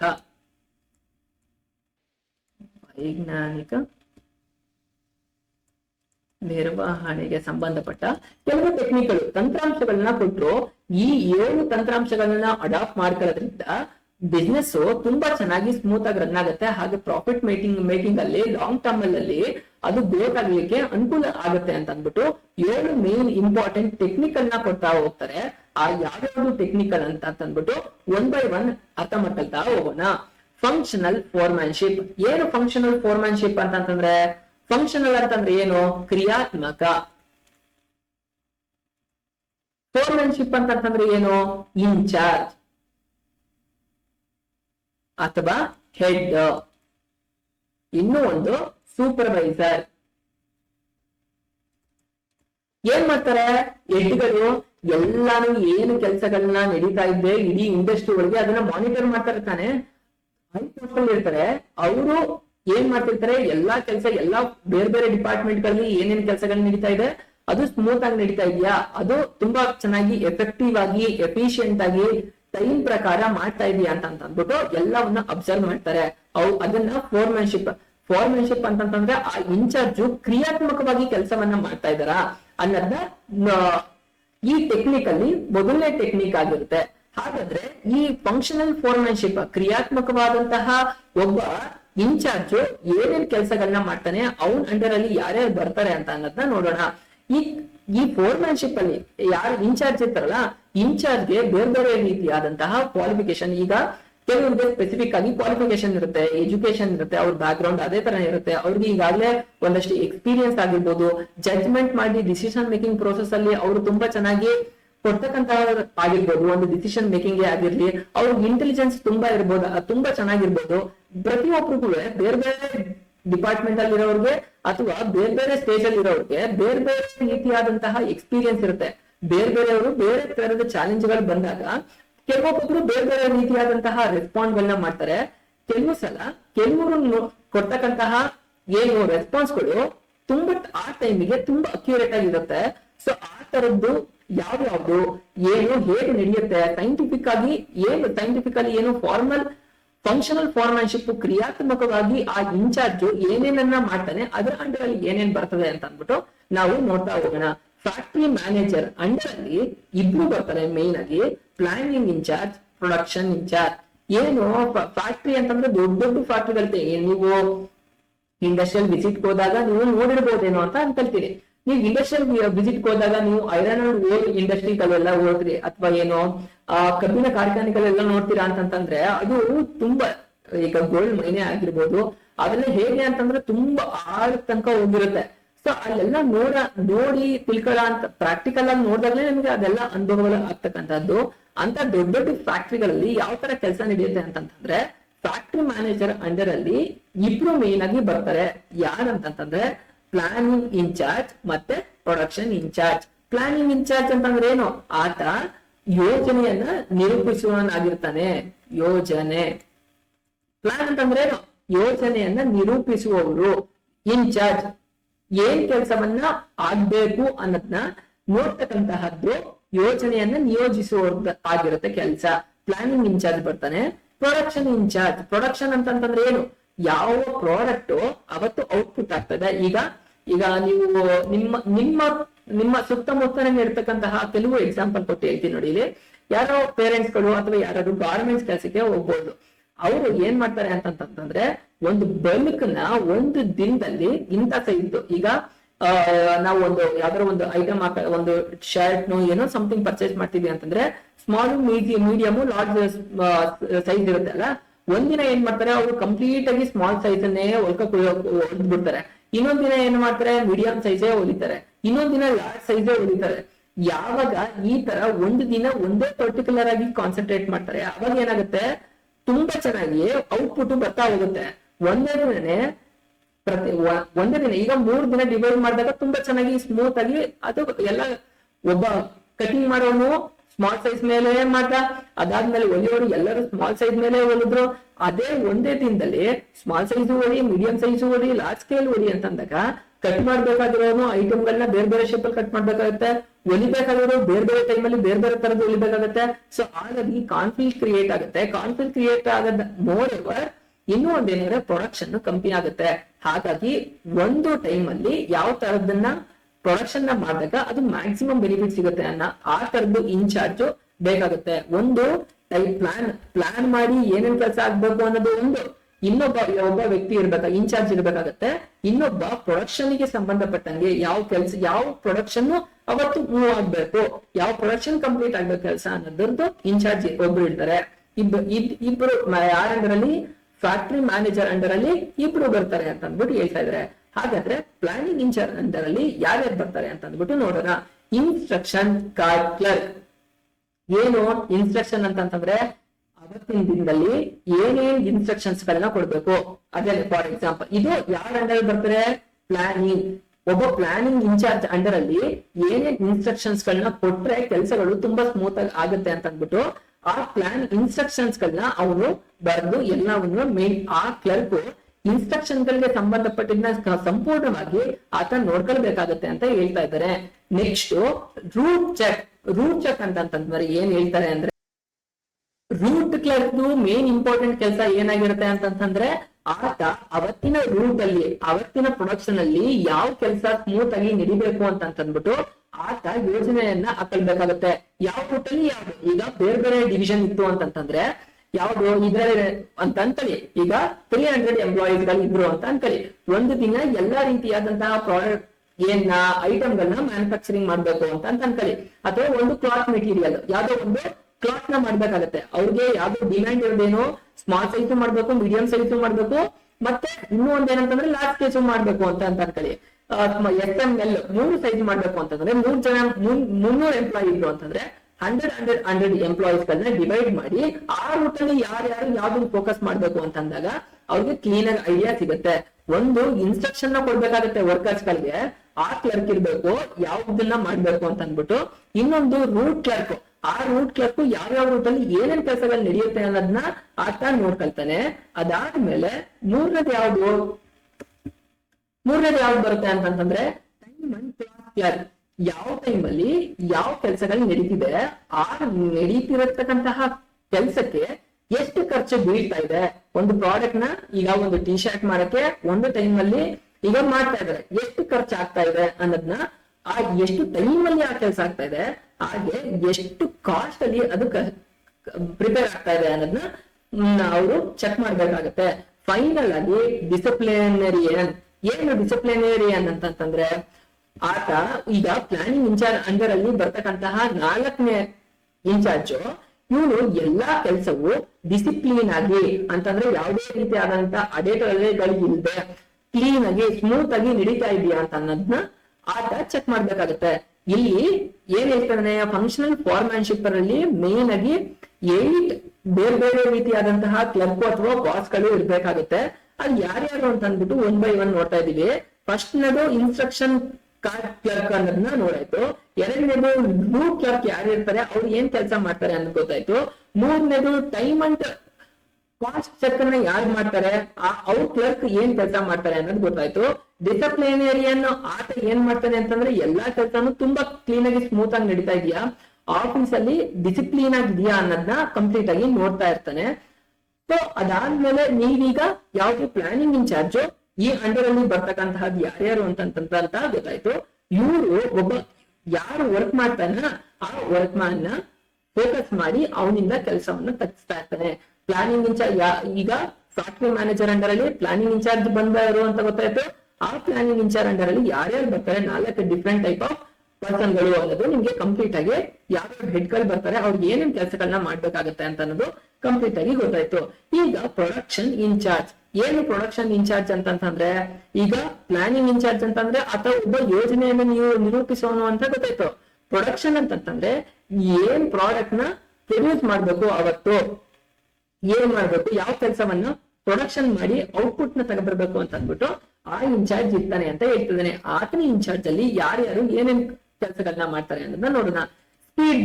ಸ್ಪೀಡ್ ಬೋಸ್ ಅಂತಂದ್ರೇನು, ಈಗ ನೆಕ್ಸ್ಟ್ ನಿಮ್ಗೆ ಎಕ್ಸಾಂಪಲ್ ಕೊಡ್ತಾ ಹೋಗ್ಬೇಕಾದ್ರೆ ಟೈಮ್ ಸ್ಟಡಿಯಲ್ಲಿ ನಿಮ್ಗೆ ಗೊತ್ತಾಗ್ತಾ ಹೋಗುತ್ತೆ. ಒಬ್ಬ ಎಂಪ್ಲಾಯಿ ಒಂದು ಪ್ರಾಡಕ್ಟ್ ನ ಮಾಡ್ಬೇಕು ಅಂತಂದ್ರೆ ಇಷ್ಟು ಸರ್ಟನ್ ಟೈಮ್ ಬೇಕು ಅಂತಂದ್ರೆ ಫಿಕ್ಸ್ ಆಗಿರುತ್ತೆ. ಆತ ಆ ಸ್ಪೀಡ್ ಅಲ್ಲಿ ಕೆಲಸಗಳನ್ನ ಮಾಡ್ತಾ ಹೋಗ್ತಾ ಇದ್ದಾನ. ಆ ಸ್ಪೀಡ್ ಅಲ್ಲಿ ಆ ಟೈಮ್ ಅಲ್ಲಿ ಆ ಕೆಲಸಗಳನ್ನ ನಡೀತಾ ಇದೆಯಾ ಅಂತ ಅಂದ್ಬಿಟ್ಟು ಸ್ಪೀಡ್ ಬಾಸ್ ನ ಮೇನ್ ಕೆಲಸ ಏನಾಗಿರುತ್ತೆ, ಸ್ಪೀಡ್ ಪ್ರಕಾರ ಎಲ್ಲ ನಡೀತಾ ಇದೆಯಾ, ಯಾವುದುವೆ ನಿಂತಿಲ್ವಾ, ಕ್ಲೀನ್ ಆಗಿ ಒಂದು ಸ್ಮೂತ್ ಫ್ಲೋ ಅಲ್ಲಿ ಎಲ್ಲಾ ಕೆಲಸಗಳು ಹೋಗ್ತಾ ಇದೆಯಾ ಸ್ಪೀಡ್ ಆಗಿ ಅನ್ನೋದನ್ನ ಆತ ಚೆಕ್ ಮಾಡ್ಬೇಕಾಗುತ್ತೆ. Gang boss. ಏನ್ ಗ್ಯಾಂಗ್ ಬಾಸ್ ಅಂತಂದ್ರೆ ಈಗ ಪ್ರೊಡಕ್ಷನ್ ಮಾಡಕ್ಕೆ ಏನ್ ಇರ್ಬೇಕು, ಮೆನ್ ಇರ್ಬೇಕು, ಮೆಷಿನರಿ ಇರ್ಬೇಕು ಅಂತ ನನ್ಗೆ ಗೊತ್ತು. ಮೆಷಿನರಿ ಇದ್ದು ಎಲ್ಲಾ ಫೆಸಿಲಿಟೀಸ್ ಇದ್ದು ಆಗ ಏನಂತಂದ್ರೆ ಮೆಷಿನರಿ ಸ್ಮೂತ್ ಆಗಿ ಮೆಷಿನರಿ ವರ್ಕ್ ಆದ್ರೆ ತಾನೇ ನಮ್ಗೆ ಕೆಲಸಗಳಾಗೋದು. ಸೊ ಬೇಕಾದಂತಹ ಎಕ್ವಿಪ್ಮೆಂಟ್ಸ್ ಗಳು ಎಲ್ಲವೂ ಕರೆಕ್ಟ್ ಆಗಿ ಗ್ಯಾಂಗ್ ಬಾಸ್ ಅಂತಂದ್ರೆ ಮೆಷಿನರಿಗಳು ಮೇನ್ ಆಗಿ ಫೋಕಸ್ ಮಾಡ್ತಾ ಇರೋಂತಹದ್ದು. ಗ್ಯಾಂಗ್ ಅಂತಂದ್ರೆ ಮೆಷಿನರಿಗಳು, ಎಲ್ಲಾ ಮೆಷಿನರಿಗಳು ಕರೆಕ್ಟ್ ಆಗಿದ್ಯಾ, ಕರೆಕ್ಟ್ ಆಗಿ ಕೆಲಸ ಮಾಡ್ತಾ ಇದೆಯಾ, ಆ ಟೈಮಿಗೆ ಪರ್ಫೆಕ್ಟ್ ಆಗಿ ವರ್ಕ್ ಆಗುತ್ತಾ ಅಂತ ಅಂದ್ಬಿಟ್ಟು ಗ್ಯಾಂಗ್ ಬಾಸ್ ನ ಕೆಲಸ ಆಗಿರುತ್ತೆ ಚೆಕ್ ಮಾಡ್ಕೊಳ್ಳೋ ಅಂತದ್ದು. ರಿಪೇರ್ ಬಾಸ್ ಅಂತಂದ್ರೆ ಈಗ ಮಿಷನರಿಗಳು ವರ್ಕ್ ಆಗ್ತಾ ಇರುತ್ತೆ, ಮಧ್ಯದಲ್ಲಿ ಏನೋ ಪ್ರಾಬ್ಲಮ್ ಆಗಿ ಸ್ಟಕ್ ಆಗೋಗೋದು, ನಿಂತೋಗ್ಬಿಡುದು, ಮಿಷಿನ್ ವರ್ಕ್ ಮಾಡದೇ ಇರೋದು ಅನ್ನೋ ಟೈಮ್ ಅಲ್ಲಿ ಏನಾಗುತ್ತೆ, ಕೆಲಸ ನಿಂತೋಗ್ಬಿಡುತ್ತೆ ಅಲ್ವಾ. ಆಗ ಇರ್ತಕ್ಕಂತಹ ಯಾರು ಅದನ್ನ ಸರ್ವಿಸ್ ಟೆಕ್ನಿಷಿಯನ್ಗಳು ಏನ್ ಸರ್ವಿಸ್ ಮಾಡ್ತಾರಲ್ಲ ಅವರು ಆ ಟೈಮಿಗೆ ಇದ್ದಾರಾ ಅನ್ನೋದು ಒಂದು. ಅದ್ರ ಜೊತೆಗೆ ಆ ಟೈಮಿಗೆ ಅದು ಕ್ಲಿಯರ್ ಆಗ್ಬೇಕು, ಕರೆಕ್ಟಾ. ಅದು ಕ್ಲಿಯರ್ ಆಗ್ಲಿಲ್ಲ ಅಂತಂದ್ರೆ ಏನಾಗೋಗ್ಬಿಡುತ್ತೆ, ಕೆಲಸ ಡಿಲೇ ಆಗೋಗ್ಬಿಡುತ್ತೆ. ಸೊ ಹಾಗಾಗಿ ಆಮೇಲೆ ಅದನ್ನ ಮೆಷಿನರಿನ ರಿಪೇರ್ ಮಾಡ್ಬೇಕು ಅಂತಂದ್ರೆ ಅದಕ್ಕೆ ಅವ್ರಿಗೆ ಏನೇನ್ ಇರ್ಬೇಕು, ಎಕ್ವಿಪ್ಮೆಂಟ್ಸ್ ಗಳು, ಪ್ರಾಪರ್ ಎಕ್ವಿಪ್ಮೆಂಟ್ಸ್ ಗಳು, ಅವ್ರಿಗೆ ಏನ್ ಬೇಕು ಆ ತರದ ಎಕ್ವಿಪ್ಮೆಂಟ್ಸ್ ಕಂಪ್ಲೀಟ್ ಆಗಿ ಅವ್ರ ಹತ್ರ ಇರ್ಬೇಕಾಗುತ್ತೆ. ಸೊ ಏನಾದ್ರು ಅಂತ ಚಾನ್ಸಸ್ ಅಲ್ಲಿ ಅಂತಂದ್ರೆ ಮಧ್ಯದಲ್ಲಿ ಕೆಲಸ ನಿಲ್ತು ಮಿಷಿನರಿ ಹಾಳಾಯ್ತು ಅನ್ನೋ ಟೈಮ್ ಅಲ್ಲಿ ಅದನ್ನ ರಿಪೇರ್ ಮಾಡಕ್ಕೆ ಕರೆಕ್ಟ್ ಆಗಿ ಇರ್ತಾರ ಜನ, ಬಾಸ್ ಅದನ್ನ ಕರೆಕ್ಟ್ ಆಗಿ ನೋಡ್ಕೊಂಡು ಮಾಡ್ತಾ ಇದ್ದಾನ ಅಂತ ಅನ್ನೋದನ್ನ ಇನ್ಚಾರ್ಜ್ ಬೇಕಾಗ್ತಾರೆ ಅಂತ ಹೇಳ್ತಾ ಇದ್ರೆ. ಫೈನಲ್ ಆಗಿ ಇನ್ಸ್ಪೆಕ್ಟರ್. ಏನು ಇನ್ಸ್ಪೆಕ್ಟರ್ ಅಂತಂದ್ರೆ ಈ ಕೆಲಸ ಎಲ್ಲ ಪ್ರೊಡಕ್ಷನ್ ಅಲ್ಲಿ ಕೆಲಸ ಆಗ್ತಾ ಇದೆಯಲ್ಲ, ಇದು ತುಂಬಾ ಚೆನ್ನಾಗಿ ಕ್ವಾಲಿಟೇಟಿವ್ ಆಗ್ತಿದ್ಯಾ, ತುಂಬೀಗ ಬೇರೆ ಬೇರೆ ಸೈಜ್ ಬಟ್ಟೆಗಳು ರೆಡಿಯಾಗಿ ಬರ್ತಾ ಇದೆ, ಇದು ಎಷ್ಟು ಕ್ವಾಲಿಟಿಲಿ ಬರ್ತಾ ಇದೆ. ಯಾಕಂತಂದ್ರೆ ಜನ ಕೊಂಡ್ಕೊಳ್ಳೋರು ಕ್ವಾಲಿಟಿನೂ ನೋಡ್ತಾರೆ ಅಲ್ವಾ, ಸುಮ್ನೆ ಹೇಗೆ ಒಂದು ಬಿಟ್ರೆ ಅಥವಾ ಕ್ಲಾತ್ ಮೆಟೀರಿಯಲ್ ಚೆನ್ನಾಗಿಲ್ಲ ಅಂತಂದ್ರೆ ತಗೊಬಿಡ್ತಾರ, ಖಂಡಿತ ತಗೊಳಂಗಿಲ್ಲ. ಸೊ ಇದೆಲ್ಲಾನು ಒಬ್ಬ ಇನ್ಸ್ಪೆಕ್ಟರ್ ಎಷ್ಟು ಚೆನ್ನಾಗಿ ಕೆಲಸ ಆಯ್ತು, ಎಷ್ಟು ಚೆನ್ನಾಗಿ ಪ್ರೊಡಕ್ಷನ್ ಆಯ್ತು ಅನ್ನೋದನ್ನ ಕ್ವಾಲಿಟಿ ಚೆಕ್ ಅನ್ನ ಮಾಡ್ತಾನೆ.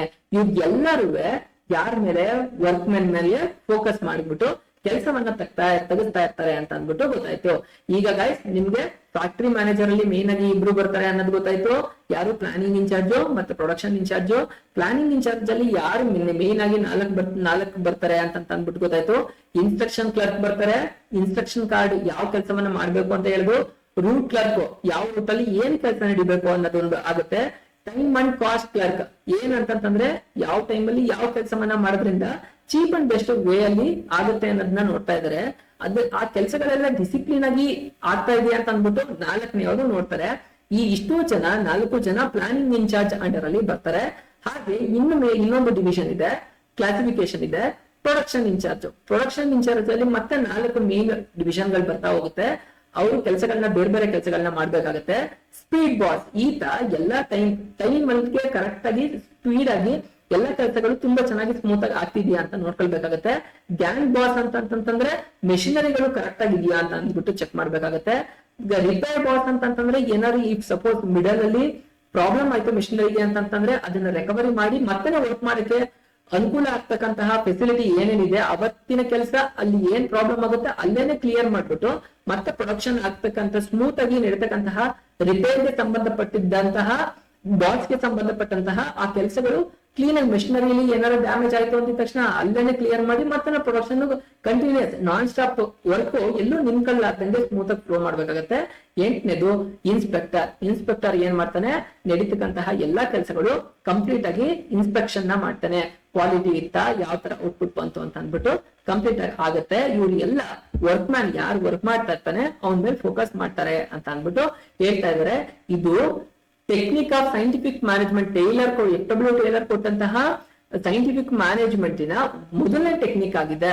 ಹಾಗಾದ್ರೆ ನಾನು ಹೇಳಿದೆ ಆಗ್ಲೇ 7 ಟೆಕ್ನಿಕ್ಸ್ ಇದೆ ಅಂತ ಅಂದ್ಬಿಟ್ಟು ನಾವೀಗ ಫಸ್ಟ್ ಟೆಕ್ನಿಕ್ ನಾವು ಕಂಪ್ಲೀಟ್ ಮಾಡಿದೀವಿ. ಇನ್ನು ನೆಕ್ಸ್ಟ್ 6 ಟೆಕ್ನಿಕ್ಸ್ ಗಳು ಯಾವ್ಯಾವ್ದಿದೆ ಅಂತ ಅನ್ನೋದನ್ನ ನೋಡ್ತಾ ಹೋಗೋಣ. Standardisation and simplification of work. ಏನ್ ಹೇಳ್ತಾ ಇದಾರೆ ಸ್ಟ್ಯಾಂಡರ್ಡೈಸೇಷನ್ ಅಂತಂದ್ರೆ, ಒಬ್ಬ ಎಂಪ್ಲಾಯಿಗೆ ಒಂದು ಕೆಲಸವನ್ನ ಒಂದು ಟೈಮ್ ಅಲ್ಲಿ ಕೊಟ್ರೆ ಅದನ್ನ ತುಂಬಾ ಸ್ಮೂತ್ ಆಗಿ ಮಾಡ್ಬೋದಾಗಿದೆ. ಒಬ್ಬ ಎಂಪ್ಲಾಯಿಗೆ ಇಲ್ದ ಇರೋ ಎಲ್ಲಾ ಕೆಲಸನೂ ನೀನೇ ಮಾಡು ಅಂತಂದ್ರೆ ಅವ್ನು ಮಾಡ್ಲಿಕ್ಕಾಗತ್ತಾ? ಒಂದು ಸ್ಪೆಸಿಫಿಕ್ ಟೈಮ್ ಅಲ್ಲಿ ಒಂದು ಸ್ಪೆಸಿಫಿಕ್ ವರ್ಕ್ ನ ಒಬ್ಬ ಎಂಪ್ಲಾಯಿಗೆ ಅಸೈನ್ ಮಾಡೋದ್ರಿಂದ ಆತ ಮ್ಯಾಕ್ಸಿಮಮ್ ಔಟ್ಪುಟ್ ಅಲ್ಲಿ ಅದನ್ನ ಅವನು ಏನ್ ಮಾಡ್ತಾನೆ, ಪ್ರೊಡಕ್ಷನ್ ನ ಕೊಡ್ತಾ ಹೋಗ್ತಾನೆ. ಇಲ್ದೆ ಹೋದ್ರೆ ಅದು ಕಷ್ಟ ಆಗುತ್ತೆ. ಸ್ಟ್ಯಾಂಡರ್ಡೈಸ್ ಮಾಡ್ಬೇಕು, ಯಾವ್ದ್ರಲ್ಲಿ ಕೆಲಸಗಳನ್ನ ಸ್ಟ್ಯಾಂಡರ್ಡೈಸ್ ಮಾಡ್ಕೊಳ್ಬೇಕು, ಅಕ್ಯುರೇಟ್ ಆಗಿರ್ಬೇಕು. ಈಗ ಅವ್ರವ್ರ ನಾಲೆಡ್ಜ್ಗೆ ತಕ್ಕನಾಗಿ ಅವ್ರ ಕೆಲಸಗಳನ್ನ ಕೊಟ್ಟಿದಾಗ ಏನಾಗುತ್ತೆ, ಅವ್ರ ಕೆಲಸ ತುಂಬಾ ಸ್ಮಿಲರ್ ನಡೀತೆ. ಈಗ ಮಾರ್ಕೆಟಿಂಗ್ ಮ್ಯಾನೇಜ್ಮೆಂಟ್ ಕೆಲಸನ ಯಾರೋ ಒಬ್ಬ ಪ್ರೊಡಕ್ಷನ್ ಮ್ಯಾನೇಜರ್ಗೆ ಕೊಟ್ಟ ಅಂತಂದ್ರೆ ಆತ ಲೇಟರ್ ನಿಧಾನ ಕಲಿಬಹುದು. ಬಟ್ ಇನಿಷಿಯಲಿ ಅವನಿಗೆ ಸ್ಟ್ರಗಲ್ಸ್ ಆಗುತ್ತೆ. ಮಾರ್ಕೆಟಿಂಗ್ ಕೆಲಸಗಳು ಮಾರ್ಕೆಟಿಂಗ್ ಮ್ಯಾನೇಜರ್ಗೆ ತುಂಬಾ ಚೆನ್ನಾಗಿ ಗೊತ್ತಿರುತ್ತೆ. ಮಾರ್ಕೆಟಿಂಗ್ ಮ್ಯಾನೇಜರ್ ನ ಡೈರೆಕ್ಟ್ ಆಗಿ ತೆಗೆದುಬಿಟ್ಟು ಪ್ರೊಡಕ್ಷನ್ ಗೆ ಆಗ್ತಾ ಅಂತಂದ್ರೆ ಆತನು ಮತ್ತೆ ಏನ್ ಕಲ್ತ್ಕೋಬೇಕಾಗತ್ತೆ. ಅಲ್ಲಿ ಏನಾಗುತ್ತೆ, ಚಾಲೆಂಜಸ್ ಗಳು ಒಂದು ಫೇಸ್ ಮಾಡ್ಬೇಕಾಗತ್ತೆ. ಯಾವ ಟೈಮ್ ಅಲ್ಲಿ ಏನೇನ್ ಡಿಸಿಷನ್ ತಗೊಂಡ್ರೆ ಅನುಕೂಲ ಆಗತ್ತೆ ಅಂತ ಇನಿಷಿಯಲ್ ಡೇಸ್ ಅಲ್ಲಿ ಅವನಿಗೆ ಗೊತ್ತಿರೋದಿಲ್ಲ. ಇದನ್ನೆಲ್ಲ ಕಲ್ತ್ಕೊಳ್ಳಕ್ಕೆ ತುಂಬಾ ಟೈಮ್ ಬೇಕಾಗ್ಬಿಡುತ್ತೆ. ಅದಾದ್ಮೇಲೆ ಮಾಡ್ಬೇಕಾದಂತಹ ಕೆಲಸಗಳನ್ನ ಸಿಂಪ್ಲಿಫೈಸ್ ಮಾಡ್ತಕ್ಕಂತಹದ್ದು. ಈಗ 10 ಕೆಲಸ ಇದೆ ಅಂತಂದ್ರೆ ನೀವು ಒಂದು ಎಕ್ಸಾಂಪಲ್ ತುಂಬಾ ಬೆಸ್ಟ್ ಎಕ್ಸಾಂಪಲ್ ನೋಡ್ತೀನಿ. ಇದು ಇಂಡಸ್ಟ್ರಿ ಬಿಟ್ಟು ಬೇರೆ ನಿಮ್ಗೆ ಎಕ್ಸಾಂಪಲ್ ಕೊಡ್ತಾ ಇರೋಂತಹದ್ದು. ಅರ್ಥ ಮಾಡ್ಕೊಳ್ತೀರಾ, ಅರ್ಥ ಆಗುತ್ತೆ ಅಂತ ಅನ್ಕೊಳ್ತೀವಿ.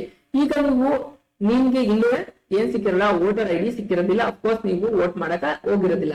ನಿಮ್ಮ ಪೇರೆಂಟ್ಸ್ ಗಳು ಮಾಡಿರ್ತಾರೆ. ಒಂದ್ಸಲ ಮಾತಾಡಿ ನೀವು. ಅಲ್ಲಿ ಏನಾಗುತ್ತೆ ಅಂತಂದ್ರೆ, ಅವರು ಎಲೆಕ್ಷನ್ ಅಲ್ಲಿ ವೋಟ್ ಹಾಕಕ್ ಹೋಗಂತ ಸಂದರ್ಭದಲ್ಲಿ ಅವ್ರು ಫಸ್ಟ್ ಅಲ್ಲಿ ಒಟ್ಟು 5 ಜನ ಕೂತಿರ್ತಾರೆ. 5 ಜನ ಬೇರೆ ಬೇರೆ ಕೆಲಸಗಳನ್ನ ಮಾಡ್ತಾ ಇರ್ತಾರೆ. ಫಸ್ಟ್ ವೋಟ್ ಅಂತ ನಿಮ್ಮ ID ಕಾರ್ಡ್ ನ ನಿಮ್ಮ ಪೇರೆಂಟ್ಸ್ ಹತ್ರ ವಿಚಾರಿಸಿ, ಇದು ಗೊತ್ತಿರುತ್ತೆ. ಅವರು ID ಕಾರ್ಡ್ ಅಲ್ಲಿ ನೇಮ್ ಲೀಸ್ಟ್ ಅಲ್ಲಿ ಅವ್ರ ಹತ್ರ ಇರ್ತಕ್ಕಂತಹ ಲೀಸ್ಟ್ ಅಲ್ಲಿ ಆ ಪರ್ಸನ್ ನೇಮ್ ಇದೆಯಾ ಅಂತ ಅಂದ್ಬಿಟ್ಟು ಒಬ್ರು ಕುತ್ಕೊಂಡು ಚೆಕ್ ಮಾಡ್ತಾರೆ. ಇನ್ನೊಬ್ರು ಏನ್ ಮಾಡ್ತಾರೆ, ಅವರ ಫೇಸ್ ಮತ್ತೆ ಇಲ್ಲಿ ಮ್ಯಾಚ್ ಆಗ್ತಾ ಇದೆಯಾ ಅಂತ ಅಂದ್ಬಿಟ್ಟು ಚೆಕ್ ಮಾಡ್ತಾರೆ. ಇನ್ನು ಮೂರನೇ ಅವ್ರು ಏನ್ ಮಾಡ್ತಾರೆ ಅಂತಂತಂದ್ರೆ, ಅವ್ರಿಗೆ ಬೇಕಾದ ಅವರು ಓಟ್ ಹಾಕ್ತಿದ್ದಾರೆ ಅಂತ ಅಂದ್ಬಿಟ್ಟು ಗೊತ್ತಾಗ್ಬೇಕಲ್ವಾ, ಏನ್ ಹಾಕ್ತಾರೆ ಅದಕ್ಕೆ, ಅವ್ರು ಇಂಕ್ ನ ಅವ್ರು ಇದ್ರ ಮೇಲೆ ಹಾಕ್ತಾರೆ. ಓಕೆನಾ, ಅದನ್ನ ಒಬ್ರು ಕೆಲಸ ಮಾಡ್ತಾರೆ. ಅದಾದ್ಮೇಲೆ ಫೈನಲ್ ಆಗಿ ಚೆಕ್ ಮಾಡಿ ಮಿಷಿನ್ ವರ್ಕ್ ಆಗ್ತಾ ಇದೆಯಾ ಅಂತ ಅಂದ್ಬಿಟ್ಟು ಫೈನಲ್ ಆಗಿ ಬಿಡ್ತಾರೆ.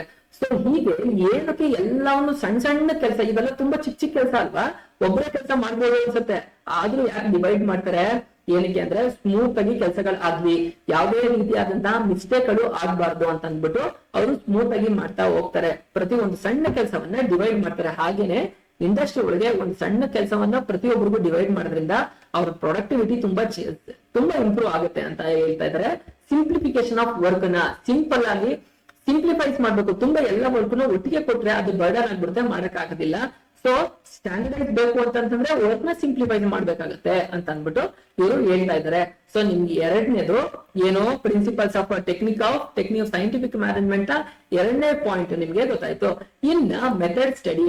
ಏನು ಮೆಥಡ್ ಸ್ಟಡಿ ಅಂತಂದ್ರೆ, ಈಗ ಫಾರ್ ಎಕ್ಸಾಂಪಲ್ ಒಂದು ಹೇಳ್ತೀನಿ ನೋಡಿ, ಇಲ್ಲಿ ಏನೇ ಇದು ಬಿಯಾಂಡ್ ನಿಮ್ಗೆ ಇಂಡಸ್ಟ್ರಿ ಬಿಟ್ಟು ಒಂದು ಹೇಳ್ತಾ ಇರೋಂಥದ್ದು ಯಾವ್ದೋ ವಿಚಾರ ನಿಮ್ಗೆ ಅಥವಾ ಯಾವ್ದೋ ಟಾಪಿಕ್ ಗಳನ್ನ ನಿಮ್ಗೆ ಮೈಂಡಿಗೆ ಅರ್ಥ ಮಾಡ್ಕೊಳಕ್ಕೆ ಎಷ್ಟೊಂದ್ ಸಲ ಓದಿರ್ತೀರಾ, ಆದ್ರೂ ಅರ್ಥ ಆಗಿರೋದಿಲ್ಲ, ಎಷ್ಟೊಂದ್ ಸಲ ಟ್ರೈ ಮಾಡಿರ್ತೀರಾ ಆದ್ರೂ ಅರ್ಥ ಆಗಿರಲ್ಲ. ಬಟ್ ಯಾವ್ದೋ ಟೈಮ್ ಅಲ್ಲಿ ಯಾವ್ದೋ ಒಂದ್ ಬೇರೆ ಮೆಥಡ್ ನ ಫಾರ್ಮಲ್ ಆಗಿ ನೀವು ಏನು ರೆಗ್ಯುಲರ್ ಆಗಿ ಹೋಗ್ತಿದ್ರಲ್ಲ, ಆ ಟೆಕ್ನಿಕ್ ನ ಬಿಟ್ಟು ಬೇರೆ ಟೆಕ್ನಿಕ್ ಅಲ್ಲಿ ಓದ್ಕೊಳಕ್ಕೆ ಟ್ರೈ ಮಾಡ್ತೀರಾ. ಅವಾಗ ಏನಾಗೋಗ್ಬಿಡುತ್ತೆ, ನಿಮ್ಗೆ ಟಕ್ ಅಂತ ಅಂದ್ಬಿಟ್ಟು ಮೈಂಡಿಗೆ ಹೋಗಿ ಸ್ಟೋರ್ ಆಗ್ಬಿಡುತ್ತೆ. ಸೊ ಯಾವ್ದೋ ಒಂದು ಮೆಥಡ್ ಯೂಸ್ ಮಾಡಿದಕ್ಕೆ ತಾನೇ ಆ ನಿಮ್ಗೆ ಬ್ರೈನಿಗೆ ಹೋಗಿದ್ದು. ಸೊ ಹಾಗಾಗಿ ಇಂಡಸ್ಟ್ರಿ ಒಳಗೂ ಅಷ್ಟೇ, ಯಾವುದೋ ಒಂದು ಸ್ಪೆಸಿಫಿಕ್ ಆಗಿ ಒಂದು ಟೈಮ್ಗೆ ಸಂಬಂಧಪಟ್ಟಿದ್ದಾಗ್ಲಿ, ಕಾಸ್ಟ್ ಗೆ ಸಂಬಂಧಪಟ್ಟಿದ್ದಾಗ್ಲಿ ಒಂದು ಮೆಥಡ್ ನ ಫಾಲೋ ಮಾಡಿದಾಗ ಅದು ಆಪ್ಟಿಮಮ್ ಯುಟಿಲೈಸೇಷನ್ ಆಗುತ್ತೆ. ಅಲ್ಲಿರ್ತಕ್ಕಂತಹ ರಿಸೋರ್ಸ್ ನ ತುಂಬಾ ಚೆನ್ನಾಗಿ ಯೂಸ್ ಮಾಡ್ಕೊಂಡು ಪ್ರೊಡಕ್ಟಿವಿಟಿನ ಕೊಡ್ಲಿಕ್ಕೆ ಅನುಕೂಲ ಆಗುತ್ತೆ. ಅದು ಯಾವ್ದೋ ಒಂದು ಮೆಥಡ್ ಯೂಸ್ ಮಾಡಿದ್ರಿಂದ. ಸೊ ಆ ತರ ಮೆಥಡ್ ಯೂಸ್ ಮಾಡೋದು ತುಂಬಾ ಇಂಪಾರ್ಟೆಂಟ್ ಆಗಿರುತ್ತೆ ಅಂತ ಅಂದ್ಬಿಟ್ಟು ಹೇಳ್ತಾ ಇರ್ತಾರೆ. ಸೊ ಇನ್ನೂ ಒಂದೇನಂತ ಅಂತಂದ್ರೆ, ಸ್ಟ್ಯಾಂಡರ್ಡೈಸೇಷನ್ ಅಂತಂದ್ರೆ ಒಂದು ಪಾಯಿಂಟ್ ನ ಆಗ್ಲೇ ಕನ್ನಡದಲ್ಲಿ ಇದನ್ನ ಟ್ರಾನ್ಸ್ಲೇಷನ್ ಮಾಡಿ. ಮತ್ತೆ ಇದು ಸ್ಟ್ಯಾಂಡರ್ಡೈಸೇಷನ್ ಗುಣಮಟ್ಟಕ್ಕೆ, ಒಬ್ಬ ಎಂಪ್ಲಾಯಿಯ ಗುಣಮಟ್ಟ, ಅವನಿಗೆ ತುಂಬಾ ಸ್ಟ್ರೆಸ್ ಗಳು ಕೊಟ್ರ ಹೋದ್ರೆ ಆತ ಕೆಲಸ ಮಾಡ್ಲಿಕ್ಕೆ ಆಗೋದಿಲ್ಲ. ಗುಣಮಟ್ಟವಾಗಿ ಒಂದು ಪ್ರೊಡಕ್ಟಿವ್ ಕೆಲಸನ ಕೊಡ್ಬೇಕು, ಒಂದು ಏನನ್ನ ಕೆಲಸವನ್ನ ಮಾಡ್ಬೇಕು ಅಂತಂತಂದ್ರೆ ಆತನಿಗೆ ಸಮಾಧಾನವಾಗಿ ಕೆಲಸ ಮಾಡಂಗೆ ಇರ್ಬೇಕು. ಸಿಂಪ್ಲಿಫೈಸ್ ವರ್ಕ್ ಇದ್ದಾಗ ಮಾತ್ರನೇ ಆತ ಕೊಡ್ಲಿಕ್ಕಾಗುತ್ತೆ ಎಫೆಕ್ಟಿವ್ ಆಗಿ. ಇಲ್ಲದೆ ಹೋದ್ರೆ ಆತನ ಗುಣಮಟ್ಟ ಮೀರಿ ಕೆಲಸ ಮಾಡಕ್ ಆದಾಗ ಏನಾಗೋಗ್ಬಿಡುತ್ತೆ, ಅವನಿಗೂ ಟಯರ್ಡ್ನೆಸ್, ಸಿಕ್ನೆಸ್ ಬಂದು ಅವ್ನ್ ಕೆಲಸ ಮಾಡಕ್ ಆಗದೆ ಇರಬಹುದು ಅಂತ ಹೇಳ್ತಾ ಇದಾರೆ. ಮೆಥಡ್ ಸ್ಟಡಿ ಅಂತಂದ್ರೆ, ಮೆಥಡ್ ಅಂತಂದ್ರೆ ವಿಧಾನ, ಬರ್ಕೊಳ್ಳಿ, ವಿಧಾನ, ಕ್ರಮ ಅಥವಾ ಪದ್ಧತಿ. ಇಂಥ ಪದ್ಧತಿಲಿ ಮಾಡಿದ್ರೆ ನಮ್ಗೆ ಸ್ಮೂತ್ ಆಗಿ ಕೆಲಸಗಳು ಆಗುತ್ತೆ ಅನ್ನೋದು ಅವ್ರಿಗೆ ಯಾವ ಬೆಸ್ಟ್ ವೇನ ಯೂಸ್ ಮಾಡೋದ್ರಿಂದ, ಯಾವ ಮೆಥಡ್ ನ, ಯಾವ ಪದ್ಧತಿ ಅಥವಾ ಯಾವ ಕ್ರಮವನ್ನ ಅನುಸರಿಸೋದ್ರಿಂದ ನಮ್ಗೆ ಈಸಿಯಾಗಿ ಪ್ರೊಡಕ್ಷನ್ ಆಗುತ್ತೆ ಅನ್ನೋದು ಗೊತ್ತಿರುತ್ತೆ. ಸೊ ಅಂತ ಮೆಥಡ್ ನ ಇಂಡಸ್ಟ್ರಿ ಒಳಗೆ ಅಪ್ಲೈ ಮಾಡ್ಕೋಬೇಕು. ಇದು ಯಾವ್ದು ಎಫ್.ಡಬ್ಲ್ಯೂ. ಟೇಲರ್ ಕೊಟ್ಟಂತಹ ಸೈಂಟಿಫಿಕ್ ಯಾವ್ದು ಟೆಕ್ನಿಕ್ ಅಲ್ಲಿ ಇದು 3ನೇ ಟೆಕ್ನಿಕ್ ಆಗಿರುತ್ತೆ ಅಂತ ಅಂದ್ಬಿಟ್ಟು ಅವರು ಹೇಳ್ತಾ ಇದ್ದಾರೆ. 4ನೇ ಟೆಕ್ನಿಕ್ ಯಾವುದು, ಮೋಷನ್ ಸ್ಟಡಿ. ಏನ್ ಮೋಷನ್ ಅಂತ ಅಂತಂದ್ರೆ ಚಲನೆಗೆ ಸಂಬಂಧಪಟ್ಟ ಇದು ಸ್ಟಡಿ ಆಗಿದೆ. ಏನು ಚಲನೆ ಅಂತಂತಂದ್ರೆ, ಈಗ ಒಂದು ಎಕ್ಸಾಂಪಲ್ ಹೇಳ್ತೀನಿ ನೋಡಿ, ಇಲ್ಲಿ ನಿಮ್ಗೆ ಪ್ರೊಡಕ್ಷನ್ ಮಾಡ್ಬೇಕು ಅಂತಂತಂದ್ರೆ ಬೇರೆ ಕಡೆಯಿಂದ ಎಲ್ಲಿಂದನೋ ರಾ ಮೆಟೀರಿಯಲ್ ಬರ್ಬೇಕು. ಈಗ ರಾ ಮೆಟೀರಿಯಲ್, ಈಗ ಒಂದು ಕಾಟನ್ ಟಿ ಶರ್ಟ್ ಮಾಡ್ತಾರೆ ಅಂತಂದ್ರೆ, ಕಾಟನ್ ಶರ್ಟ್ ಏನೋ ಸಮಥಿಂಗ್ ಮಾಡ್ತಾರೆ ಅಂತಂದ್ರೆ ಅದಕ್ಕೆ ಮೇನ್ ರಾ ಮೆಟೀರಿಯಲ್ ಏನೋ ಕಾಟನ್ ತಗೊಬರ್ಬೇಕು. ಕಾಟನ್ ಇಂಡಸ್ಟ್ರಿ ಒಳಗೆ ತಯಾರಿಸ್ತಾರ, ಇಲ್ಲ ಅಲ್ವಾ, ಈ ಜಮೀನಲ್ಲಿ ಬೆಳೆಯೋದು. ಸೊ ಆ ಜಮೀನಿಂದ ರೈತರಿಂದ ಪರ್ಚೇಸ್ ಮಾಡ್ಕೊಂಡು ಇವರು ಎಲ್ಲಿ ತಗೊಬರ್ಬೇಕಾಗುತ್ತೆ, ಫ್ಯಾಕ್ಟ್ರಿ ತಗೊಬರ್ಬೇಕಾಗುತ್ತೆ. ತಂದಿದ ತಕ್ಷಣ ಫ್ಯಾಕ್ಟ್ರಿಲಿ ಮಿಷನರಿಗೆ ಹಾಕ್ಬಾರ್ಬೇಕಾಗ್ಬಿಡುತ್ತಾ, ಗೋಡೌನಲ್ಲಿ ಇಟ್ಟಿರ್ಬೇಕಾಗುತ್ತೆ. ಗೋಡೌನಲ್ಲಿ ಇಟ್ಟು ಯಾವಾಗ ಪ್ರೊಡಕ್ಷನ್ ನಡೀತಾ ಇರುತ್ತೆ ಆ ಟೈಮಿಗೆ ಗೋಡೌನ್ ಇಂದ ಮತ್ತೆ ಫ್ಯಾಕ್ಟ್ರಿ ಒಳಗೆ ತಗೊಳ್ಬೇಕಾಗತ್ತೆ. ಇದು ಪ್ರೋಸೆಸ್ ನಡೀತಾ ಇದೆ ಅಲ್ಲ, ಅಂದ್ರೆ ಚಲನೆ, ಒಂದ್ ಕಡೆಯಿಂದ ಪ್ರಾಡಕ್ಟ್ ಬೇರೆ ಕಡೆ ಮೂವ್ ಆಗ್ತಿದೆ. ಈಗ ರಾ ಮೆಟೀರಿಯಲ್ ಬಂದಾಯ್ತು, ಪ್ರೊಡಕ್ಷನ್ ನಡೀತಾ ಇದೆ. ಪ್ರೊಡಕ್ಷನ್ ಎಲ್ಲ ನಡೆದಾದ್ಮೇಲೆ ಒಂದು ಪ್ರಾಡಕ್ಟ್ ರೆಡಿ ಆಗುತ್ತೆ. ಪ್ರಾಡಕ್ಟ್ ನ ಡೈರೆಕ್ಟ್ ಆಗಿ ಮಾಡಿದ ತಕ್ಷಣ ಮಾರ್ಕೆಟಿಂಗ್ ಕಳ್ಸಕ್ಕಾಗತ್ತಾ, ಒಂದು ಸ್ಟೋರೇಜ್ ಇರುತ್ತೆ. ಆ ಸ್ಟೋರೇಜ್ ಅಲ್ಲಿ ಸ್ಟಾಕ್ ನ ಅವರು ಸ್ಟೋರ್ ಮಾಡ್ತಾರೆ. ಏನಕ್ಕೆ ಅಂತಂದ್ರೆ ಮಾರ್ಕೆಟ್ಗೆ ಯಾವಾಗ ಬೇಕು ಪ್ರೊಡಕ್ಷನ್ ಮಾಡಿ ಇಟ್ಕೊಳ್ತಾ ಇರ್ತಾರೆ. ಮಾರ್ಕೆಟ್ಗೆ ಯಾವಾಗ ಡಿಮ್ಯಾಂಡ್ ಇರುತ್ತೆ ಅವಾಗ ಸಪ್ಲೈ ಅನ್ನ ಕಳಿಸ್ತಾ ಹೋಗ್ತಾರೆ. ಇದು ಏನು ಸೈಂಟಿಫಿಕ್ ಮ್ಯಾನೇಜ್ಮೆಂಟ್ ನ ಟೆಕ್ನಿಕ್ ಎಫ್.ಡಬ್ಲ್ಯೂ. ಟೇಲರ್ ಕೊಟ್ಟಿದ್ದು ಮೋಷನ್, ಚಲನೆಗೂ ಕೂಡ ಸಂಬಂಧಪಟ್ಟದ್ದಾಗಿದೆ ಅಂತ ಹೇಳ್ತಾ ಇದ್ದಾರೆ. ಇದು ಎಷ್ಟದು 4th ಮೇನ್ ಟೆಕ್ನಿಕ್ ಆಗಿದೆ ಅಂತ ಹೇಳ್ತಾರೆ. ಟೈಮ್ ಸ್ಟಡಿ, ಟೈಮ್ ಅಂತಂದ್ರೆ ಏನು? ಸಮಯಕ್ಕೆ ಸಂಬಂಧಪಟ್ಟಿದ್ದಾಗಿದೆ ಅಂತ ಹೇಳ್ತಾ ಇದಾರೆ. ಸಮಯಕ್ಕೆ ಸಂಬಂಧಪಟ್ಟಿದ್ದಾಗಿದೆ ಅಂತ ಹೇಳ್ತಾ ಇದ್ರೆ, ಏನ್ ಸಮಯಕ್ಕೆ ಸಂಬಂಧಪಟ್ಟಿದ್ದು ಅಂತಂತಂದ್ರೆ, ಈಗ ಒಬ್ಬ ಎಂಪ್ಲಾಯಿ 8 hours ವರ್ಕ್ ಮಾಡ್ತಾನೆ ಅಂತ ಅನ್ಕೊಳ್ಳಿ. ಯಾವುದೋ ಒಂದು ಪೀಸ್ ಆಫ್ ಪ್ರೊಡಕ್ಷನ್ ನ ಮಾಡ್ಬೇಕು ಅಂತಂತಂದ್ರೆ, ಒಂದು ಪ್ರಾಡಕ್ಟ್ ನ ಕುತ್ಕೊಂಡು ಪ್ರಿಪೇರ್ ಮಾಡ್ಲಿಕ್ಕೆ ಆತನಿಗೆ 1 hour ಬೇಕು ಅಂತಂತಂದ್ರೆ 8 hours ಅಲ್ಲಿ ಅವನು ಎಷ್ಟು ಪ್ರೊಡಕ್ಷನ್ ನ ಮಾಡ್ಬೋದು? 8 ಪ್ರಾಡಕ್ಟ್ ಗಳನ್ನ ಪ್ರೊಡಕ್ಷನ್ ಮಾಡ್ಬೋದು. ಆದ್ರೆ 8 hours ಅವನು ನಾನ್ ಸ್ಟಾಪ್ ಮಾಡ್ಲಿಕ್ಕಾಗತ್ತಾ? ಖಂಡಿತ ಆಗಿಯೂ ಅವನು ನಾನ್ ಸ್ಟಾಪ್ ಅಲ್ಲಿ ವರ್ಕ್ ಅನ್ನ ಮಾಡಕ್ಕಾಗಲ್ಲ. ಏನಕ್ಕೆ ಅಂತಂದ್ರೆ, ನಾನ್ ಸ್ಟಾಪ್ ಆಗಿ ವರ್ಕ್ ಮಾಡ್ತಾ ಅಂತಂದ ಅವನ ಫಿಸಿಕಲ್ ಮೆಂಟಲ್ ಸ್ಟ್ರೆಸ್ ತುಂಬಾ ಜಾಸ್ತಿ ಆಗುತ್ತೆ. ಹಾಗಾಗಿ ಮಧ್ಯದಲ್ಲಿ ಆತನಿಗೆ ಟೀ ಬ್ರೇಕ್ ಕೊಡ್ಬೇಕಾಗತ್ತೆ, ಮತ್ತೆ ಲಂಚ್ ಬ್ರೇಕ್ ಕೊಡ್ಬೇಕಾಗತ್ತೆ. ಹಾಗಾಗಿ 1 hour ಹೊರಟೋಗ್ಬಿಡುತ್ತೆ. 1 hour ಹೊರಟೋದ್ರೆ ಇನ್ನ 7 hours ಉಳಿಯುತ್ತೆ. ಆ 7 hours ಅಲ್ಲಿ ಒಂದೊಂದು ಅವರ್ಗೆ ಮ್ಯಾಕ್ಸಿಮಮ್ 1 ಪ್ರೊಡಕ್ಷನ್ ಅಂತಂದ್ರೆ 7 ಪ್ರಾಡಕ್ಟ್ ಅನ್ನ ಅವನು ಆ ದಿನದ ಟೈಮಿಂಗ್ಸ್ ಅಲ್ಲಿ ಆತ ಮ್ಯಾನುಫ್ಯಾಕ್ಚರಿಂಗ್ ಅಥವಾ ಪ್ರಾಡಕ್ಟ್ ನ ತಯಾರಿಸಬಹುದಾಗಿದೆ. ಸೊ ಇದು ಟೈಮ್ ಸ್ಟಡಿ ಏನಕ್ಕೆ ಸಂಬಂಧಪಟ್ಟಿದ್ದು ಅಂತಂದ್ರೆ, ಒಬ್ಬ ಎಂಪ್ಲಾಯಿ ಒಂದು ದಿನದಲ್ಲಿ ಆತನ ವರ್ಕಿಂಗ್ ಅವರ್ ಅಲ್ಲಿ ಏನನ್ನ ಮ್ಯಾಕ್ಸಿಮಮ್ ಮಾಡಬಹುದು ಅದಕ್ಕೆ ಸಂಬಂಧಪಟ್ಟಿದ್ದಾಗಿದೆ ಟೈಮ್ ಸ್ಟಡಿ. ಟೈಮ್ ಅಂತಂದ್ರೆ ಆತನ ಪ್ರೊಡಕ್ಟಿವಿಟಿ, ಆ ಸಮಯದಲ್ಲಿ ಎಷ್ಟು ಪ್ರೊಡಕ್ಟಿವಿಟಿಗೆ ಸಂಬಂಧಪಟ್ಟಿದ್ದಾಗಿದೆ ಅಂತ ಟೈಮ್ ಸ್ಟಡಿ ಅಂತ ಅಂತಾರೆ. ಇನ್ನ 7th ಏನಂತಂದ್ರೆ ಫಟಿಗ್ಯೂ ಸ್ಟಡಿ. ಫಟಿಗ್ಯೂ ಅಂತಂದ್ರೆ ಏನು? ಇದು ಯಾವುದಕ್ಕೆ ಸಂಬಂಧಪಟ್ಟಿದ್ದು? ಇದು ರೆಸ್ಟಿಗೆ ಸಂಬಂಧಪಟ್ಟಿದ್ದಾಗಿರುತ್ತೆ. ಆದ್ರೆ ನಾವು ಟೈಮ್ ಸ್ಟಡಿಲಿ ಹೇಳ್ದೋಲ್ಲ, 8 hours ಎಂಪ್ಲಾಯಿಗಳಿಗೆ ಒಂದ್ ದಿನದ ಎಂಪ್ಲಾಯ್ಮೆಂಟ್ ಇರುತ್ತೆ. ಆದ್ರೆ 8 hours ನಾನ್ ಸ್ಟಾಪ್ ಮಾಡ್ತಾರ? ಖಂಡಿತ ಇಲ್ಲ. ಅದರಲ್ಲಿ 1 hour ಅಲ್ಲಿ half an hour lunch break ಇರುತ್ತೆ. ಇನ್ನ 15 minutes ಅವ್ರಿಗೆ ಟೀ ಬ್ರೇಕ್ ಇರುತ್ತೆ. ಮಾರ್ನಿಂಗ್ ಒಂದ್ಸಲ, ಆಫ್ಟರ್ನೂನ್ ಒಂದ್ಸಲ ಟೀ ಬ್ರೇಕ್ ಇರುತ್ತೆ. ಹಾಗೆ ಏನಂತಂದ್ರೆ ಇವ್ರಿಗೆ ರೆಸ್ಟ್ ಇಲ್ದೆ ಹೋದ್ರೆ, ನಾನ್ ಸ್ಟಾಪ್ ಮಾಡ್ತಾ ಹೋಗ್ಬಿಟ್ರೆ ಏನಾಗುತ್ತೆ? ಸ್ಟ್ರೆಸ್ ಆಗುತ್ತೆ, ಪ್ರೊಡಕ್ಟಿವಿಟಿ ಸಿಗೋದಿಲ್ಲ. ಮಧ್ಯದಲ್ಲಿ ಕೆಲಸ ಮಾಡ್ಬೇಕಾದ್ರೆ ಅವ್ರಿಗೂ ಕೂಡ ಟೈಮ್ ನ ಕೊಡ್ಬೇಕಾಗತ್ತೆ. ಮೈಂಡ್ ಮತ್ತೆ ಫ್ರೀ ಆಯ್ತು ಅಂತಂದ್ರೆ ಕೆಲಸ ಮಾಡ್ಬೇಕಾದ್ರೆ ಮತ್ತೆ ಅವ್ರಿಗೆ ಅನುಕೂಲ ಆಗಿ ರಿಫ್ರೆಶ್ ಆಗಿ ಅವ್ರ ಪ್ರೊಡಕ್ಟಿವಿಟಿನ ತುಂಬಾ ಚೆನ್ನಾಗಿ ಮಾಡ್ತಾರೆ. ಹಾಗಾಗಿ ಇದು 6ನೇ ಟೆಕ್ನಿಕ್ ಆಗಿದೆ ಫೆಟಿಗ್ಯೂ ಸ್ಟಡಿ ಅಂತ ಅನ್ನೋದು. ಎಂಪ್ಲಾಯಿಗಳ ವರ್ಕರ್ಗಳ ರೆಸ್ಟಿಗೆ ಸಂಬಂಧಪಟ್ಟಿದ್ದಾಗಿದೆ ಅಂತ ಹೇಳ್ತಾ ಇದ್ದಾರೆ. ಫೈನಲ್ ಆಗಿ ಡಿಫರೆನ್ಷಿಯಲ್ ಪೀಸ್ ವೇಜ್ ಸಿಸ್ಟಮ್. ಏನು ಡಿಫರೆನ್ಷಿಯಲ್ ಪೀಸ್ ವೇಜ್ ಸಿಸ್ಟಮ್ ಅಂತಂದ್ರೆ, ಈಗ ಒಬ್ಬ ಎಂಪ್ಲಾಯಿ ಏನೋ ಮ್ಯಾನುಫ್ಯಾಕ್ಚರಿಂಗ್ ಏನೋ ಒಂದು ಪ್ರಾಡಕ್ಟ್ ನ ತಯಾರಿಸ್ತಾ ಇದ್ದಾನೆ ಅಂತ ಅನ್ಕೊಳ್ಳಿ. ಆತ ಬೇರೆ ಬೇರೆ ಎಂಪ್ಲಾಯಿಗಳಿಗೆ ಬೇರೆ ಬೇರೆ ಸ್ಕಿಲ್ಸ್ ಗಳು ಇರ್ತಾ ಹೋಗುತ್ತೆ. ಕೆಲವರು ಟೆಕ್ನಿಕ್ ನ ಯೂಸ್ ಮಾಡಿ ಏನ್ ಮಾಡಿರ್ತಾರೆ ಅಂತಂದ್ರೆ ಎಕ್ಸ್ಪರ್ಟೈಸ್ ಆಗ್ಬಿಟ್ಟಿರ್ತಾರೆ. ಈಗ ಒಂದು ದಿನಕ್ಕೆ 8 hour ವರ್ಕ್ ಅಲ್ಲಿ 7 hour ಅವ್ರಿಗೆ ಮ್ಯಾಕ್ಸಿಮಮ್ ಇರುತ್ತೆ. ಆ ಮ್ಯಾಕ್ಸಿಮಮ್ ಅವರಲ್ಲಿ ಕೆಲವರು ಏನ್ ಮಾಡ್ತಾರೆ ಅಂತಂದ್ರೆ ಎಕ್ಸ್ಪೀರಿಯನ್ಸ್ ಆಗಿ 8 ಪ್ರಾಡಕ್ಟ್ ಗಳನ್ನ ಪ್ರಿಪೇರ್ ಮಾಡುವಂತದ್ದು ಅಥವಾ 9 ಪ್ರಾಡಕ್ಟ್ ಗಳನ್ನ ಪ್ರಿಪೇರ್ ಮಾಡೋಂತದ್ದಾಗಿರ್ತಾರೆ. ಅವಾಗ ಏನಾಗುತ್ತೆ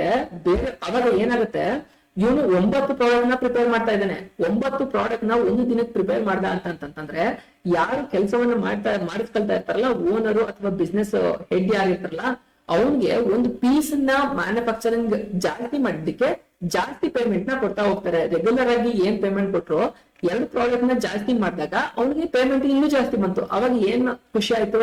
ನನಗೆ ಜಾಸ್ತಿ ಬಂತು, ನಾನು ಪ್ರೊಡಕ್ಷನ್ ನ ತುಂಬಾ ಇನ್ಕ್ರೀಸ್ ಮಾಡಿದ್ರೆ ನನ್ಗೆ ಇನ್ನೂ ಜಾಸ್ತಿ ಸ್ಯಾಲರಿ ಸಿಗುತ್ತೆ ಅಂತ ಅಂದ್ಬಿಟ್ಟು ಅವನ ಪ್ರೊಡಕ್ಟಿವಿಟಿನ ಜಾಸ್ತಿ ಮಾಡಕ್ಕೆ ಅನುಕೂಲ ಆಗುತ್ತೆ.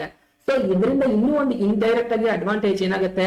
ಅವನ್ ಪಕ್ಕದಲ್ಲಿ ಇರ್ತಕ್ಕಂತಹದ್ದು, ಅವ್ರು ಬೇರೆ ಯಾರು ಜಾಯಿನ್ ಆಗಿರ್ತಾರಲ್ಲ ಅಥವಾ ವರ್ಕ್ ಮಾಡ್ತಾ ಇರ್ತಾರಲ್ಲ, ಅವನು ನಮ್ಗಿಂತ ಜಾಸ್ತಿ ಸಂಪಾದನೆ ಮಾಡ್ತಾ ಇದ್ದಾನೆ, ನಾವ್ ಯಾಕೆ ಮಾಡಕ್ ಆಗ್ತಾ ಇಲ್ಲ ಅಂತ ಅಂದ್ಬಿಟ್ಟು ಅವರ ಪ್ರೊಡಕ್ಟಿವಿಟಿನೂ ಜಾಸ್ತಿ ಮಾಡ್ಕೊಳಕ್ಕೆ, ಯಾವಾಗ ಅವ್ರಿಗೆ ಬೇರೆ ಜಾಸ್ತಿಗೆ ಸಂಬಳ ಕೊಟ್ರು ಅವ್ರನ್ನ ನೋಡ್ಬಿಟ್ಟು ನಮ್ಗೂ ಯಾಕೆ ನಾವು ಆತರ ಪ್ರೊಡಕ್ಟಿವಿಟಿನ ತೋರಿಸಿದ್ರೆ ಕೊಡಕ್ ಆಗೋದಿಲ್ಲ ಅಂತ ಅಂದ್ಬಿಟ್ಟು ಅವ್ರ ಪ್ರೊಡಕ್ಟಿವಿಟಿನ ಜಾಸ್ತಿ ಮಾಡ್ಕೊಳಕ್ಕೆ ಅನುಕೂಲ ಆಗುತ್ತೆ ಅಂತ ಅಂದ್ಬಿಟ್ಟು. ಡಿಫರೆನ್ಷಿಯಲ್ ಪೀಸ್ ಅಂತಂದ್ರೆ ಏನು? ಒಂದ್ ಪೀಸ್ ಅನ್ನ ಮಾಡಿದ್ರೆ ಇಷ್ಟು ದುಡ್ಡು, ನೀನ್ ಜಾಸ್ತಿ ಪೀಸ್ಗಳನ್ನ ಮಾಡ್ತಾ ಹೋದ್ರೆ ಜಾಸ್ತಿ ರೇಟ್ ಅನ್ನ ಕೊಡ್ತಾ ಹೋಗ್ತಾರೆ ಅಂತ ಅಂದ್ಬಿಟ್ಟು ಹೇಳ್ತಾ ಇದಾರೆ. ಸೊ ಇಷ್ಟೆಲ್ಲ ಟೆಕ್ನಿಕ್ಗಳು